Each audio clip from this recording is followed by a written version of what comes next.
بسم الله الرحمن الرحيم بني الإسلام على 5 أركان في الدين: صوم وصلاة وزكاة حج والشهادتين. شهادة أن لا إله إلا الله وأن محمدا رسول الله، إقامة الصلاة، إيتاء الزكاة، وصوم رمضان وحج البيت من استطاع إليه سبيلا. شهادة أن لا إله إلا الله وأن محمدا رسول الله، لا أعبد في الكون إلا الله ورسولي للبشر هدى. السلام عليكم ورحمة الله. الحمد لله نحمده ونستعينه ونستغفره ونتوكل عليه ونعوذ بالله من شرور أنفسنا ومن سيئات أعمالنا. من يهده الله فلا مضل له ومن يضلل فلا هادي له. وأشهد أن لا إله إلا الله وحده لا شريك له. وأشهد أن محمدا عبده ورسوله. اللهم صل على محمد وعلى آل محمد كما صليت على إبراهيم وعلى آل إبراهيم. اللهم بارك على محمد وعلى آل محمد كما باركت على إبراهيم وعلى آل إبراهيم إنك حميد مجيد. أما بعد فإن خير الكلام كلام الله، وخير الهدي هدي محمد صلى الله عليه وسلم، وشر الأمور محدثاتها وكل محدثة بدعة وكل بدعة ضلالة وكل ضلالة في النار. يا أيها الذين آمنوا اتقوا الله حق تقاته ولا تموتن إلا وأنتم مسلمون. يا أيها الناس اتقوا ربكم الذي خلقكم من نفس واحدة وخلق منها زوجها وبث منهما رجالا كثيرا ونساء. واتقوا الله الذي تساءلون به والأرحام إن الله كان عليكم رقيبا. أعوذ بالله من الشيطان الرجيم. قل هذه سبيلي أدعو إلى الله على بصيرة أنا ومن اتبعني فسبحان الله وما أنا من المشركين. വേദിയിലിരിക്കുന്ന ഈ മഹത്തായ പ്രോഗ്രാമിന്റെ അധ്യക്ഷൻ, മറ്റു രക്ഷിതാക്കളെ, സഹോദരങ്ങളെ, സുഹൃത്തുക്കളെ, സത്യാന്വേഷികളെ, അള്ളാഹുവിന്റെ അപാരമായ അനുഗ്രഹം കൊണ്ട് ഈ പ്രദേശത്തെ സത്യാന്വേഷികളും നിഷ്പക്ഷമതികളുമായ സഹോദരങ്ങൾക്ക് മുന്നിൽ വീണ്ടും ഒരിക്കൽ കൂടി എത്തിച്ചേരാനും സംസാരിക്കാനുമുള്ള അവസരം ലഭിച്ചിരിക്കുകയാണ്. അൽഹംദുലില്ലാഹ്. അല്ലാഹു പറയാനും കേൾക്കാനും ശ്രദ്ധിക്കാനുമുള്ള തൗഫീഖിനെയും അനുഗ്രഹത്തെയും സൗഭാഗ്യത്തെയും നമുക്കെല്ലാവർക്കും പ്രദാനം ചെയ്യുമാറാകട്ടെ. മതരംഗത്തെ സതുദ്ദേശം മാത്രം മുൻനിർത്തി സംഘടിപ്പിക്കപ്പെടുന്ന ഈ പ്രോഗ്രാം വ്യക്തികളാൽ കൈകാര്യം ചെയ്യപ്പെടുന്ന ഈ സംരംഭം ഒരിക്കലും ആരോടെങ്കിലുമുള്ള വിദ്വേഷം തീർക്കാനോ ആരെയെങ്കിലും ഇല്ലാതെയാക്കാനോ പരിഹസിക്കാനോ ഉള്ള ഒരു വേദിയായി മാറാതിരിക്കട്ടെ എന്ന് ആത്മാർത്ഥമായി പ്രാർത്ഥിക്കുകയാണ്. മനുഷ്യരാണ് കാര്യങ്ങൾ കൈകാര്യം ചെയ്യുന്നത്. അതുകൊണ്ട് ഇത് ഇസ്ലാമിക ദഅവത്താണ്. വിശേഷിച്ചും ഓരോ പരിപാടികളിലും പ്രതിപക്ഷത്തോട് പാലിക്കേണ്ട മര്യാദയും ഗുണകാംക്ഷയും പാലിക്കാത്ത സംസാരങ്ങളാകുമ്പോൾ നമ്മളെപ്പോലെയുള്ള ആളുകൾ പ്രായത്തിന്റെയും പക്വതയുടെയും ഒരു സ്ഥിതിയും തലവും വെച്ച് നോക്കുമ്പോൾ ആ ഒരു സാഹചര്യത്തെ ആത്മാർത്ഥമായി ഞാൻ ഭയക്കുന്നുണ്ട്. നാളെ പരലോകത്ത് എനിക്ക് എന്റെ സ്വർഗത്തിൽ പുണ്യം ലഭിക്കാണ്. ഇതിന്റെ സംഘാടകർക്ക് അവരുടെ ഖബറിലും പരലോകത്തും ഉപകാരം കിട്ടാനും വേണ്ടി മാത്രമാണല്ലോ യഥാർത്ഥത്തിൽ ഈ പ്രോഗ്രാം സംഘടിപ്പിക്കുന്നത്. വിശ്വാസരംഗത്ത് വിശേഷിച്ചും മായങ്ങൾ പിടികൂടുമെന്ന് മഹാനായ റസൂലുള്ളാഹി സ്വല്ലല്ലാഹു അലൈഹി വസല്ലം തങ്ങൾ പഠിപ്പിച്ചിട്ടുണ്ട്. ഇങ്ങനത്തെ പ്രഭാഷണ വേദികളിലൊക്കെ യഥാർത്ഥത്തിൽ സംസാരിക്കുന്ന വ്യക്തികൾ അവരുടെ മനസ്സിന്റെ എത്ര ആത്മാർത്ഥതയിലും എത്ര ഹൃദയപൂർവവുമാണ് സംസാരിക്കുന്നത് എന്ന് ഇതിനെ മസിൽ പവർ കൊണ്ടും ഉരുളൻ കല്ലുകൾ കൊണ്ടും പല പ്രദേശങ്ങളിലും നേരിടുന്ന ആളുകൾ പലപ്പോഴും മനസ്സിലാക്കാറില്ല. സഹോദരങ്ങളെ, വിശ്വാസരംഗത്ത് നിലനിൽക്കുന്ന ആ മായങ്ങളിൽ അകപ്പെട്ട് മരണക്കട്ടിലിൽ ആ മായം വിശ്വാസരംഗത്ത് ചേർന്ന വ്യതിയാനവും മായവും അത് സൂക്ഷിച്ച് മരിച്ചു പോകുന്നൊരു വ്യക്തിയാണെങ്കിൽ ആ വ്യക്തിക്ക് നാളെ പരലോകത്ത് രക്ഷയില്ല എന്ന തിരിച്ചറിവിൽ നിന്നാണ് ഈ സത്യം ഉറക്കെ വിളിച്ചു പറയാൻ മുജാഹിദ് പ്രസ്ഥാനം ശ്രമിക്കുന്നതും ആഗ്രഹിക്കുന്നതും. നമ്മൾ എങ്ങനെയൊക്കെ പറഞ്ഞാലും അവസാനം മുജാഹിദ് പ്രസ്ഥാനത്തെ സംബന്ധിച്ചും സംസാരിക്കുന്ന ആളുകളെ സംബന്ധിച്ചൊക്കെ ഉള്ള കുറെ തെറ്റുദ്ധാരണകളുടെ ഒരു പശ്ചാത്തലത്തിൽ നിന്നുകൊണ്ടാണ് കാര്യങ്ങൾ കേൾക്കുക. എങ്കിൽ ഒന്ന് രണ്ട് ഹദീസുകൾ ഞാൻ പറയാം. റസൂലുള്ളാഹി സ്വല്ലല്ലാഹി അലൈഹി വസല്ലം തങ്ങൾ പറയാണ്, അശ്ശർഖു അഖ്ഫാ ഫീകും മിൻ ദബീബിൻ നംലി. ഉറുമ്പ് അരിച്ചു വരുന്നതിനേക്കാളും സൂക്ഷ്മമായി നിങ്ങളിലേക്ക് ശിർക്ക് വരും. ഉറുമ്പ് അരിക്കണ നിങ്ങൾ കണ്ടിട്ടില്ലേ? ഉറുമ്പ് അരിച്ച് കാലിൽ കടിച്ചിട്ടാണ് നമ്മൾ അറിഞ്ഞത് അവിടെ ഉറുമ്പുണ്ടായിരുന്നു, ഉറുമ്പുള്ള സ്ഥലമാണെന്ന്. നോക്കുമ്പോ 50 100 കുറെ ഉണ്ട്. സംഗതി കാലിൽ കൊണ്ടതിന് ശേഷം, കടി കിട്ടിയതിനു ശേഷം ചാടി കളിച്ചപ്പോഴാണ് നമ്മൾ അറിഞ്ഞത്. റസൂലുള്ളാഹി സ്വല്ലല്ലാഹി അലൈഹി വസല്ലം തങ്ങൾ മനുഷ്യനും മനസ്സിലാകുന്ന ഉദാഹരണമാണ് പറഞ്ഞത്, അല്ലേ? ആ ശിർക്ക് നിങ്ങളുടെ ജീവിതത്തിലേക്ക് വരും എന്ന് പ്രവാചക തിരുമേനി സ്വല്ലല്ലാഹു അലൈഹി വസല്ലം തങ്ങൾ പഠിപ്പിക്കുന്നത് ആരെയാണ്? നിങ്ങൾ പഠിച്ചിട്ടുണ്ടോ എന്ന് എനിക്കറിയില്ല. ഇത് പഠിപ്പിക്കുന്നത് ശിർക്കിൽ നിന്ന് രക്ഷപ്പെടാൻ വേണ്ടി ജീവിതത്തിലെ സർവസ്വവും വലിച്ചെറിഞ്ഞ, ജീവിതത്തിലെ സർവ്വ സംവിധാനങ്ങളും ഒഴിവാക്കി മദീന എന്ന നാട്ടിലേക്ക് യാത്ര പുറപ്പെട്ട മുഹമ്മദ് റസൂലുള്ളാഹി സ്വല്ലല്ലാഹി അലൈഹി വസല്ലം തങ്ങളുടെ അനുയായികളെയും മദീനയിൽ അവർക്ക് സർവസമ്പൂർണമായ സ്വീകരണം ഏർപ്പെടുത്തിയ അൻസാറുകളും ഇരിക്കുന്ന സദസ്സിനോടാണ്. ആ സദസ്സിൽ ബിലാൽ റളിയല്ലാഹു അൻഹു ഉണ്ട്.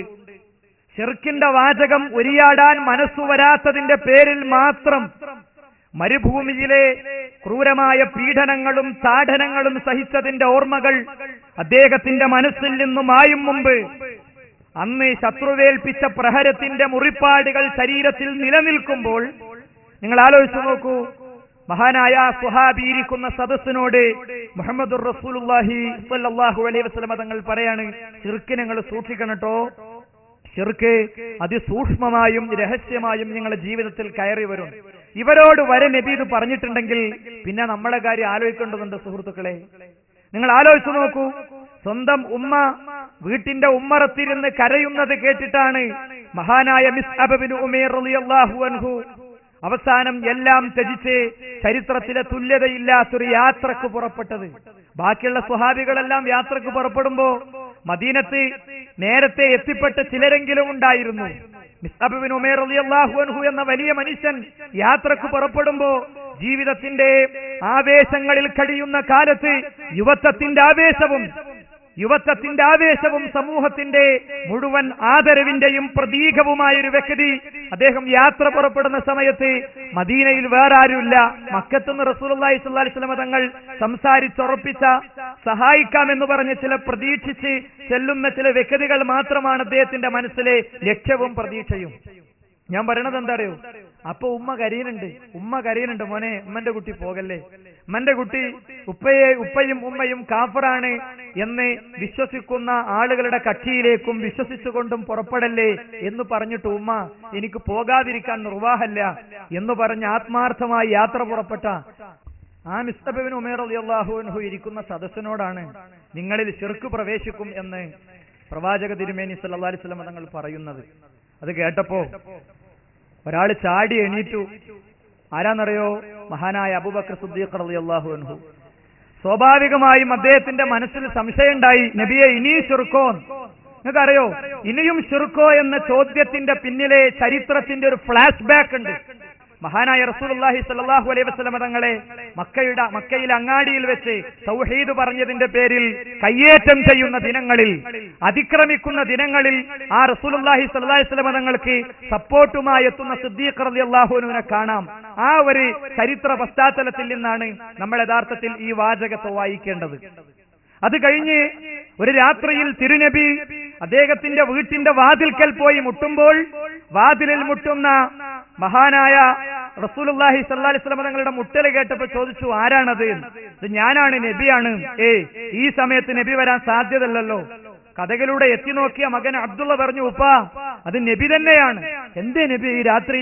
ഒന്നല്ല അബൂബക്കർ, എന്നോട് അള്ളാഹു പുറപ്പെടാൻ ഉത്തരവ് നൽകിയിട്ടുണ്ട്, നീ എന്റെ കൂടെ വരുവോന്നാണ്.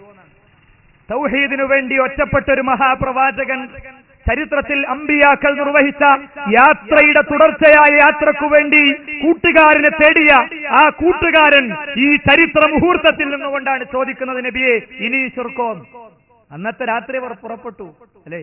ശത്രുവിന്റെ കണ്ണിൽ മണ്ണുവാരിയിട്ട് റസൂലുള്ളാഹിയും സ്വല്ലല്ലാഹു അലൈഹി വസല്ലം തങ്ങളും സിദ്ദീഖ് റളിയല്ലാഹു അൻഹുവും പുറപ്പെട്ടു. അങ്ങനെ നേരം പുലരാനെടുക്കുന്ന രാത്രിയുടെ അന്ത്യയാമങ്ങളിൽ സൗറുമലയുടെ അടിവാരത്തിലെത്തിയപ്പോ നബിക്ക് കിട്ടിയ നിർദ്ദേശത്തിന്റെ അടിസ്ഥാനത്തിൽ സൗർ കയറാൻ ഒരുങ്ങിയിട്ടുണ്ട്. ഒരു രാത്രിയിൽ 2 മനുഷ്യന്മാരും മല കയറുന്നുണ്ട്. മല കയറിയത് ഗിന്നസ് ബുക്കിൽ ചരിത്രം കുറിക്കാനല്ല, മല കയറിയത് ചരിത്രം മുഴുവൻ ഏറ്റവും വലിയ മലകയറ്റക്കാരായി കാണാൻ വേണ്ടിയല്ല, ജനങ്ങളെ തൗഹീദിനു വേണ്ടി മാത്രമാണ്. ഉരുളൻ കല്ലുകൾക്ക് മുന്നിൽ തോൽക്കാത്ത, അല്ലെ, വടികൾക്കും വാളുകൾക്കും മുന്നിൽ തോൽക്കാത്ത തൗഹീദിന്റെ സംരക്ഷണത്തിനു വേണ്ടിയാണ് യഥാർത്ഥത്തിൽ അവര് മല കയറുന്നത്. മല കയറി ഇരുട്ടത്താ കയറുന്നത് അല്ലെ? ഈ മലയിടുക്കുകളിലൂടെ പൊത്തിപ്പിടിച്ചവർ കയറി പകുതി എത്തിയപ്പോ റസൂലുള്ളാഹി സ്വല്ലല്ലാഹി അലൈഹി വസല്ലം തങ്ങൾ ക്ഷീണിച്ചിരുന്നു. കഴിയിൽ അബൂബക്കർ എന്ന് റസൂലുള്ള പറഞ്ഞു. 53 വയസ്സായ റസൂലുള്ളാഹി സ്വല്ലല്ലാഹി അലൈഹി വസല്ലം തങ്ങളെ തന്റെ കയ്യിലേക്ക് വാരിയെടുത്ത് സിദ്ദീഖ് റളിയല്ലാഹു അൻഹു വീണ്ടും മല കയറാണ്. സൗർ ഗുഹയിൽ കൊണ്ടുപോയി ആക്കാണ് അല്ലെ? പരിശോധന പൂർത്തിയാക്കാണ്. നിങ്ങൾക്കറിയോ? എന്നിട്ട് സിദ്ദീഖ് റളിയല്ലാഹു അൻഹുവിന്റെ മടിയിൽ കിടന്ന് ശാന്തനായി ഉറങ്ങുന്ന പ്രവാചക തിരുമേനി, ഒരു വലിയ പ്രതിസന്ധിയുടെയും ഉത്കണ്ഠയുടെയും തിരമാലകൾ അലതല്ലുന്ന സമുദ്രം മനസ്സിൽ ഉണ്ടാകേണ്ട നബി, ഉണ്ടാകാതെ എല്ലാം റബ്ബിലേൽപ്പിച്ച് തവക്കുലോട് കൂടി ആത്മാർത്ഥമായി നബി അവിടെ അദ്ദേഹത്തിന്റെ മടിയിൽ കിടന്നുറങ്ങുമ്പോൾ കരഞ്ഞു. എന്തിനെ കുറിച്ച് ആലോചിച്ചിട്ടാ കരഞ്ഞെന്നറിയോ? ആ ഗുഹയുടെ മുൻഭാഗത്ത് കണ്ട വാൾമുന കണ്ടിട്ട് ആ വാൾമുനയെങ്ങാനും ഈ മുത്തുനബിയുടെ കഴുത്തിൽ തട്ടിയാൽ ഈ വെളിച്ചം അസ്തമിച്ചാൽ എന്ന് പേടിച്ചപ്പോ കണ്ണീര് വന്നത് മനസ്സെന്നാണ്. അദ്ദേഹം കരഞ്ഞു. നബി ചാടി എണീറ്റപ്പോ പ്രവാചക തിരുമേനി സല്ലല്ലാഹു അലൈഹി വസല്ലം തങ്ങളോട് കാര്യം പറഞ്ഞപ്പോ നബി പറഞ്ഞു, എന്തു പറ്റി അബൂബക്കർ? ബിസ്നൈനില്ല സാലിസുഹുമ, 2 ആൾക്ക് മുകളിൽ ഒരുത്തൻ ഉണ്ട് എന്നുള്ള കാര്യം നീ മറന്നോ എന്ന് ചോദിച്ചു. ഞാൻ പറഞ്ഞ എന്താ അറിയോ, ഇങ്ങനത്തെ കുറെ പശ്ചാത്തലങ്ങളിൽ നിന്ന് വേണം ആ ചോദ്യത്തെ നമ്മൾ വായിക്കാൻ. ഇതൊക്കെ സംഭവിച്ചത് എന്തിനാ? ശിർക്കിന്ന് രക്ഷപ്പെടാനാണ്. എന്നിട്ട് പോലും അവരോട് നബി പറയുന്നു, നിങ്ങളിൽ ശിർക്ക് വരും എന്ന്. അപ്പോ ഈ ചോദ്യത്തിന്റെ ഉത്തരമായി റസൂലുള്ളാഹി സ്വല്ലല്ലാഹി അലൈഹി വസല്ലം തങ്ങൾ സിദ്ദീഖ് റളിയല്ലാഹുവിനെ ശാസിക്കാൻ. വ്യക്തിപരമായ നമ്മുടെയൊക്കെ ചെറിയ പഠനത്തിൽ സിദ്ദീഖ് റളിയല്ലാഹുവിനോട് ഇത്ര ഗൗരവത്തോടും കണിശതയോടും ശാസനയോടും കൂടി മുഹമ്മദ് റസൂലുള്ളാഹി സ്വല്ലല്ലാഹി അലൈഹി വസല്ലം തങ്ങൾ സംസാരിച്ച മറ്റൊരു അനുഭവം, മറ്റൊരു രംഗം ചരിത്രത്തിൽ എവിടെയും നമ്മൾ കണ്ടിട്ടില്ല. നബിയെ ചുർക്ക് വരുമോ ഇനിയും എന്ന ചോദ്യത്തിന്റെ ഉത്തരമായിട്ടാണ്. അതുകൊണ്ട് എനിക്ക് എന്റെ സുഹൃത്തുക്കളോട് പറയാനുള്ളത്, നമ്മൾ ചെയ്തുകൊണ്ടിരിക്കുന്ന പ്രവർത്തനത്തിൽ വിശ്വാസരംഗത്ത് ചുരുക്കും കർമ്മരംഗത്ത് ബിദഅത്തുകളും ഇല്ല എന്ന് ഉറപ്പിച്ചു പറയാൻ ഒരു ന്യായവും നമുക്കില്ല. ആ ന്യായം ഇല്ല എന്നുള്ളത് തന്നെയാണ് ഇത് കേൾക്കാൻ നമുക്ക് യഥാർത്ഥത്തിൽ പ്രേരണയാകേണ്ട ഘടകവും. ഇനി മുസ്ലിമിന്റെ ജീവിതത്തിൽ ഒരിക്കലും ശിർക്ക് വരൂലെങ്കിൽ കാരണവന്മാരായി കൈമാറിപ്പോന്ന വിശ്വാസം, അവര് കുത്തുബിയത്ത് ചൊല്ലിയതുകൊണ്ട്, അവര് റാത്തീബ് ചൊല്ലിയതുകൊണ്ട്, അവര് ബാക്കിയുള്ള ഏർപ്പാടുകൾ ചൊല്ലിയതുകൊണ്ടും ചെയ്തതുകൊണ്ടും അത് കൈമാറി കിട്ടിപ്പോന്നതിൽ വീഴ്ച വരികയില്ലെങ്കിൽ എന്തിനാ പിന്നെ മുത്ത് റസൂലുള്ളാഹി സ്വല്ലല്ലാഹി അലൈഹി വസല്ലം തങ്ങൾ 2 ദുആ പഠിപ്പിച്ചത്? ഒന്നാമത്തെ ദുആ അല്ലാഹുമ്മ ഇന്നി അസ്തഗ്ഫിറുക അൻ നുശ്രിക ബിക ബിമാ അഅലം വഅഊദു ബിക അൻ നുശ്രിക ബിക ബിമാ ലാ അഅലം. അല്ലാഹുവേ, നിന്നോട് ഞാൻ ശിർക്ക് ചെയ്യുന്നതിൽ നിന്ന്, അറിഞ്ഞുകൊണ്ട് ശിർക്ക് ചെയ്യുന്നതിൽ നിന്ന് ഞാൻ നിന്നോട് പശ്ചാത്താപം നടത്തുന്നു. അറിയാതെ ചെയ്ത ശിർക്കുകളിൽ നിന്ന് ഞാൻ നിന്നോട് ശരണം തേടുകയും ചെയ്യുന്നു റബ്ബേ എന്നെന്തിന് പ്രവാചക തിരുമേനി സ്വല്ലല്ലാഹു അലൈഹി വസല്ലം തങ്ങൾ പ്രാർത്ഥിക്കാൻ നിർദ്ദേശിച്ചു? യാ മുഖല്ലിബൽ ഖുലൂബ് സബ്ബിത് ഖൽബി അലാ ദീനിക.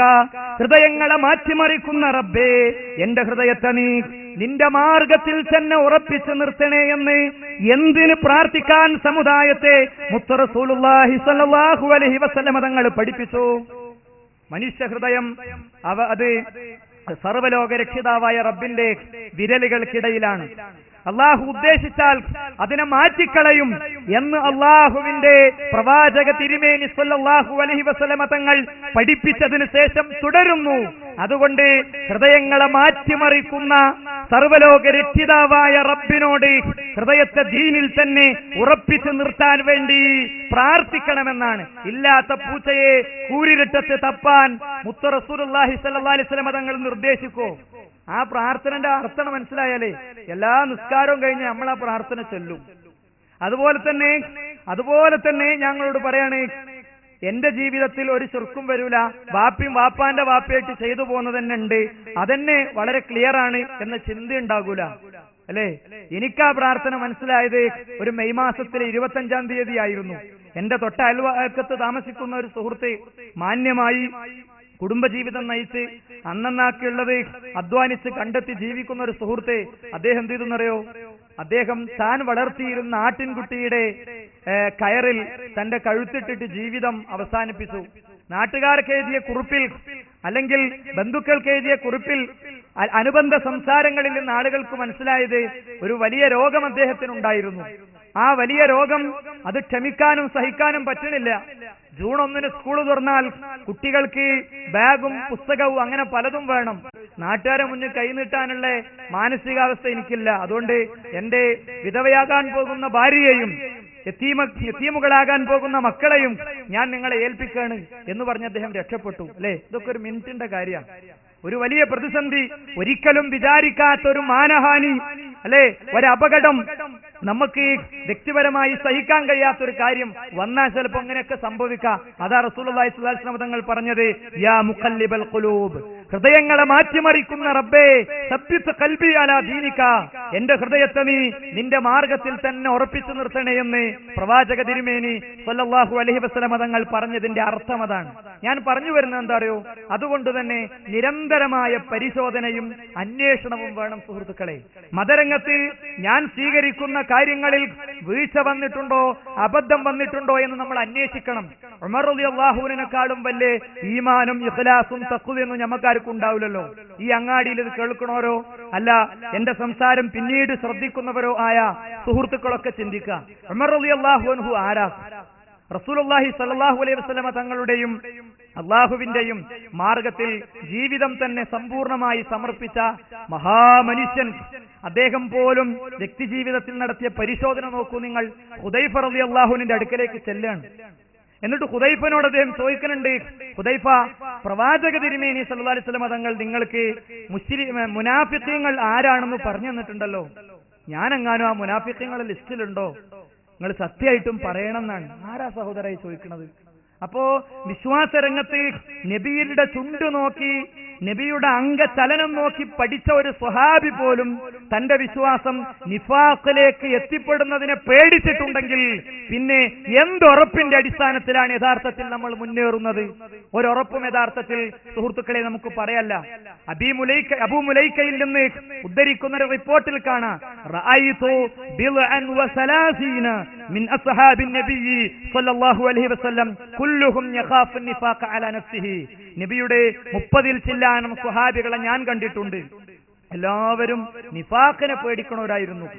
ഞാൻ കപടവിശ്വാസിയായി മാറുമെന്ന് പേടിക്കണവരായിരുന്നു. കപടവിശ്വാസം, ശിർക്ക് പോലത്തെ കാര്യങ്ങൾ, കുഫർ പോലത്തെ കാര്യങ്ങൾ വിശ്വാസത്തെ ബാധിക്കുന്ന ഏറ്റവും വലിയ മായങ്ങളാണ്. അതുകൊണ്ട് ഇതിൽ നിന്ന് രക്ഷപ്പെടാനുള്ള വഴി സത്യാന്വേഷണം തന്നെയാണ്. ഭൂമിയിലെ ഏറ്റവും വലിയ അധ്വാനം നിങ്ങൾക്ക് തോന്നുന്നുണ്ടോ? നിങ്ങൾക്ക് തോന്നുന്നുണ്ടോ അറബിക്കടലിന്റെ മറുകര പറ്റലല്ല, ഹിമാലയത്തിന്റെ മുകളിൽ കയറൂലല്ല, മറിച്ച് വിശ്വാസരംഗത്ത് ഞാൻ സ്വീകരിക്കുന്ന റൂട്ട് സത്യത്തിന്റെ റൂട്ടാണ്. ഞാൻ സ്വീകരിക്കുന്ന റൂട്ട് സ്വർഗത്തിന്റെ റൂട്ടാണ്. ഞാൻ സ്വീകരിക്കുന്ന റൂട്ട് മദീന പള്ളിയിൽ സ്വഹാബത്ത് സ്വീകരിച്ച റൂട്ടാണ്. മദീനയിലെ മിമ്പറിൽ നിന്ന് റസൂലുള്ളാഹി സ്വല്ലല്ലാഹി അലൈഹി വസല്ലം തങ്ങൾ പഠിപ്പിച്ച വഴിയാണ് എന്ന് ഉറപ്പുവരുത്തൽ തന്നെയാണ്.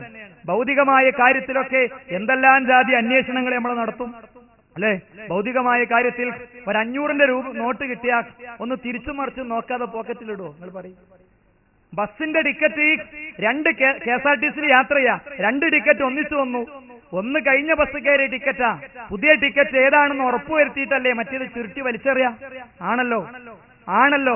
ഭൗതികമായ കാര്യത്തിൽ എന്ത് സൂക്ഷ്മതയും എന്ത് ശ്രദ്ധയുമാണ് യഥാർത്ഥത്തിൽ നമ്മൾ കാണിക്കുന്നത്. കയറാനുള്ള ബസിന്റെ ബോർഡ് എത്ര തവണ നോക്കി ഉറപ്പുവരുത്തും? ഇത് കോഴിക്കോട്ടേക്കുള്ള തന്നെ അല്ലേ? അതല്ല, ഇത് കോഴിക്കോട്ടേക്കുള്ളത് തന്നെ അല്ലേ? ഇത് പുതിയ സ്റ്റാൻഡ് പോകൂലേ എന്ന് ഉറപ്പുവരുത്തിയിട്ടേ നമ്മൾ നോക്കുള്ളൂ അല്ലേ? ഞാൻ ഈ പറയുന്നത് സുഹൃത്തുക്കളെ, ബാക്കി എല്ലാ മാനസികാവസ്ഥനെയും വിട്ടിട്ട് നിങ്ങളൊന്ന് പരിശോധിച്ച് നോക്കൂ. പക്ഷേ വിശ്വാസ രംഗത്ത് മാത്രം അങ്ങനത്തെ അന്വേഷണമല്ല. എന്നാലോ ഒരാളെ പറ്റി ഒരു വ്യഭിചാരോപണം കേട്ടു, നമ്മൾ എന്ത് ചെയ്യും? മറ്റേ എന്നിട്ട് പറയാം, നമ്മൾ എന്നാളില്ലേ മൂപ്പരെ പറ്റി ഇപ്പൊ അങ്ങനെ കേൾക്കുന്നുണ്ട്, എന്താപ്പോ അല്ലേ?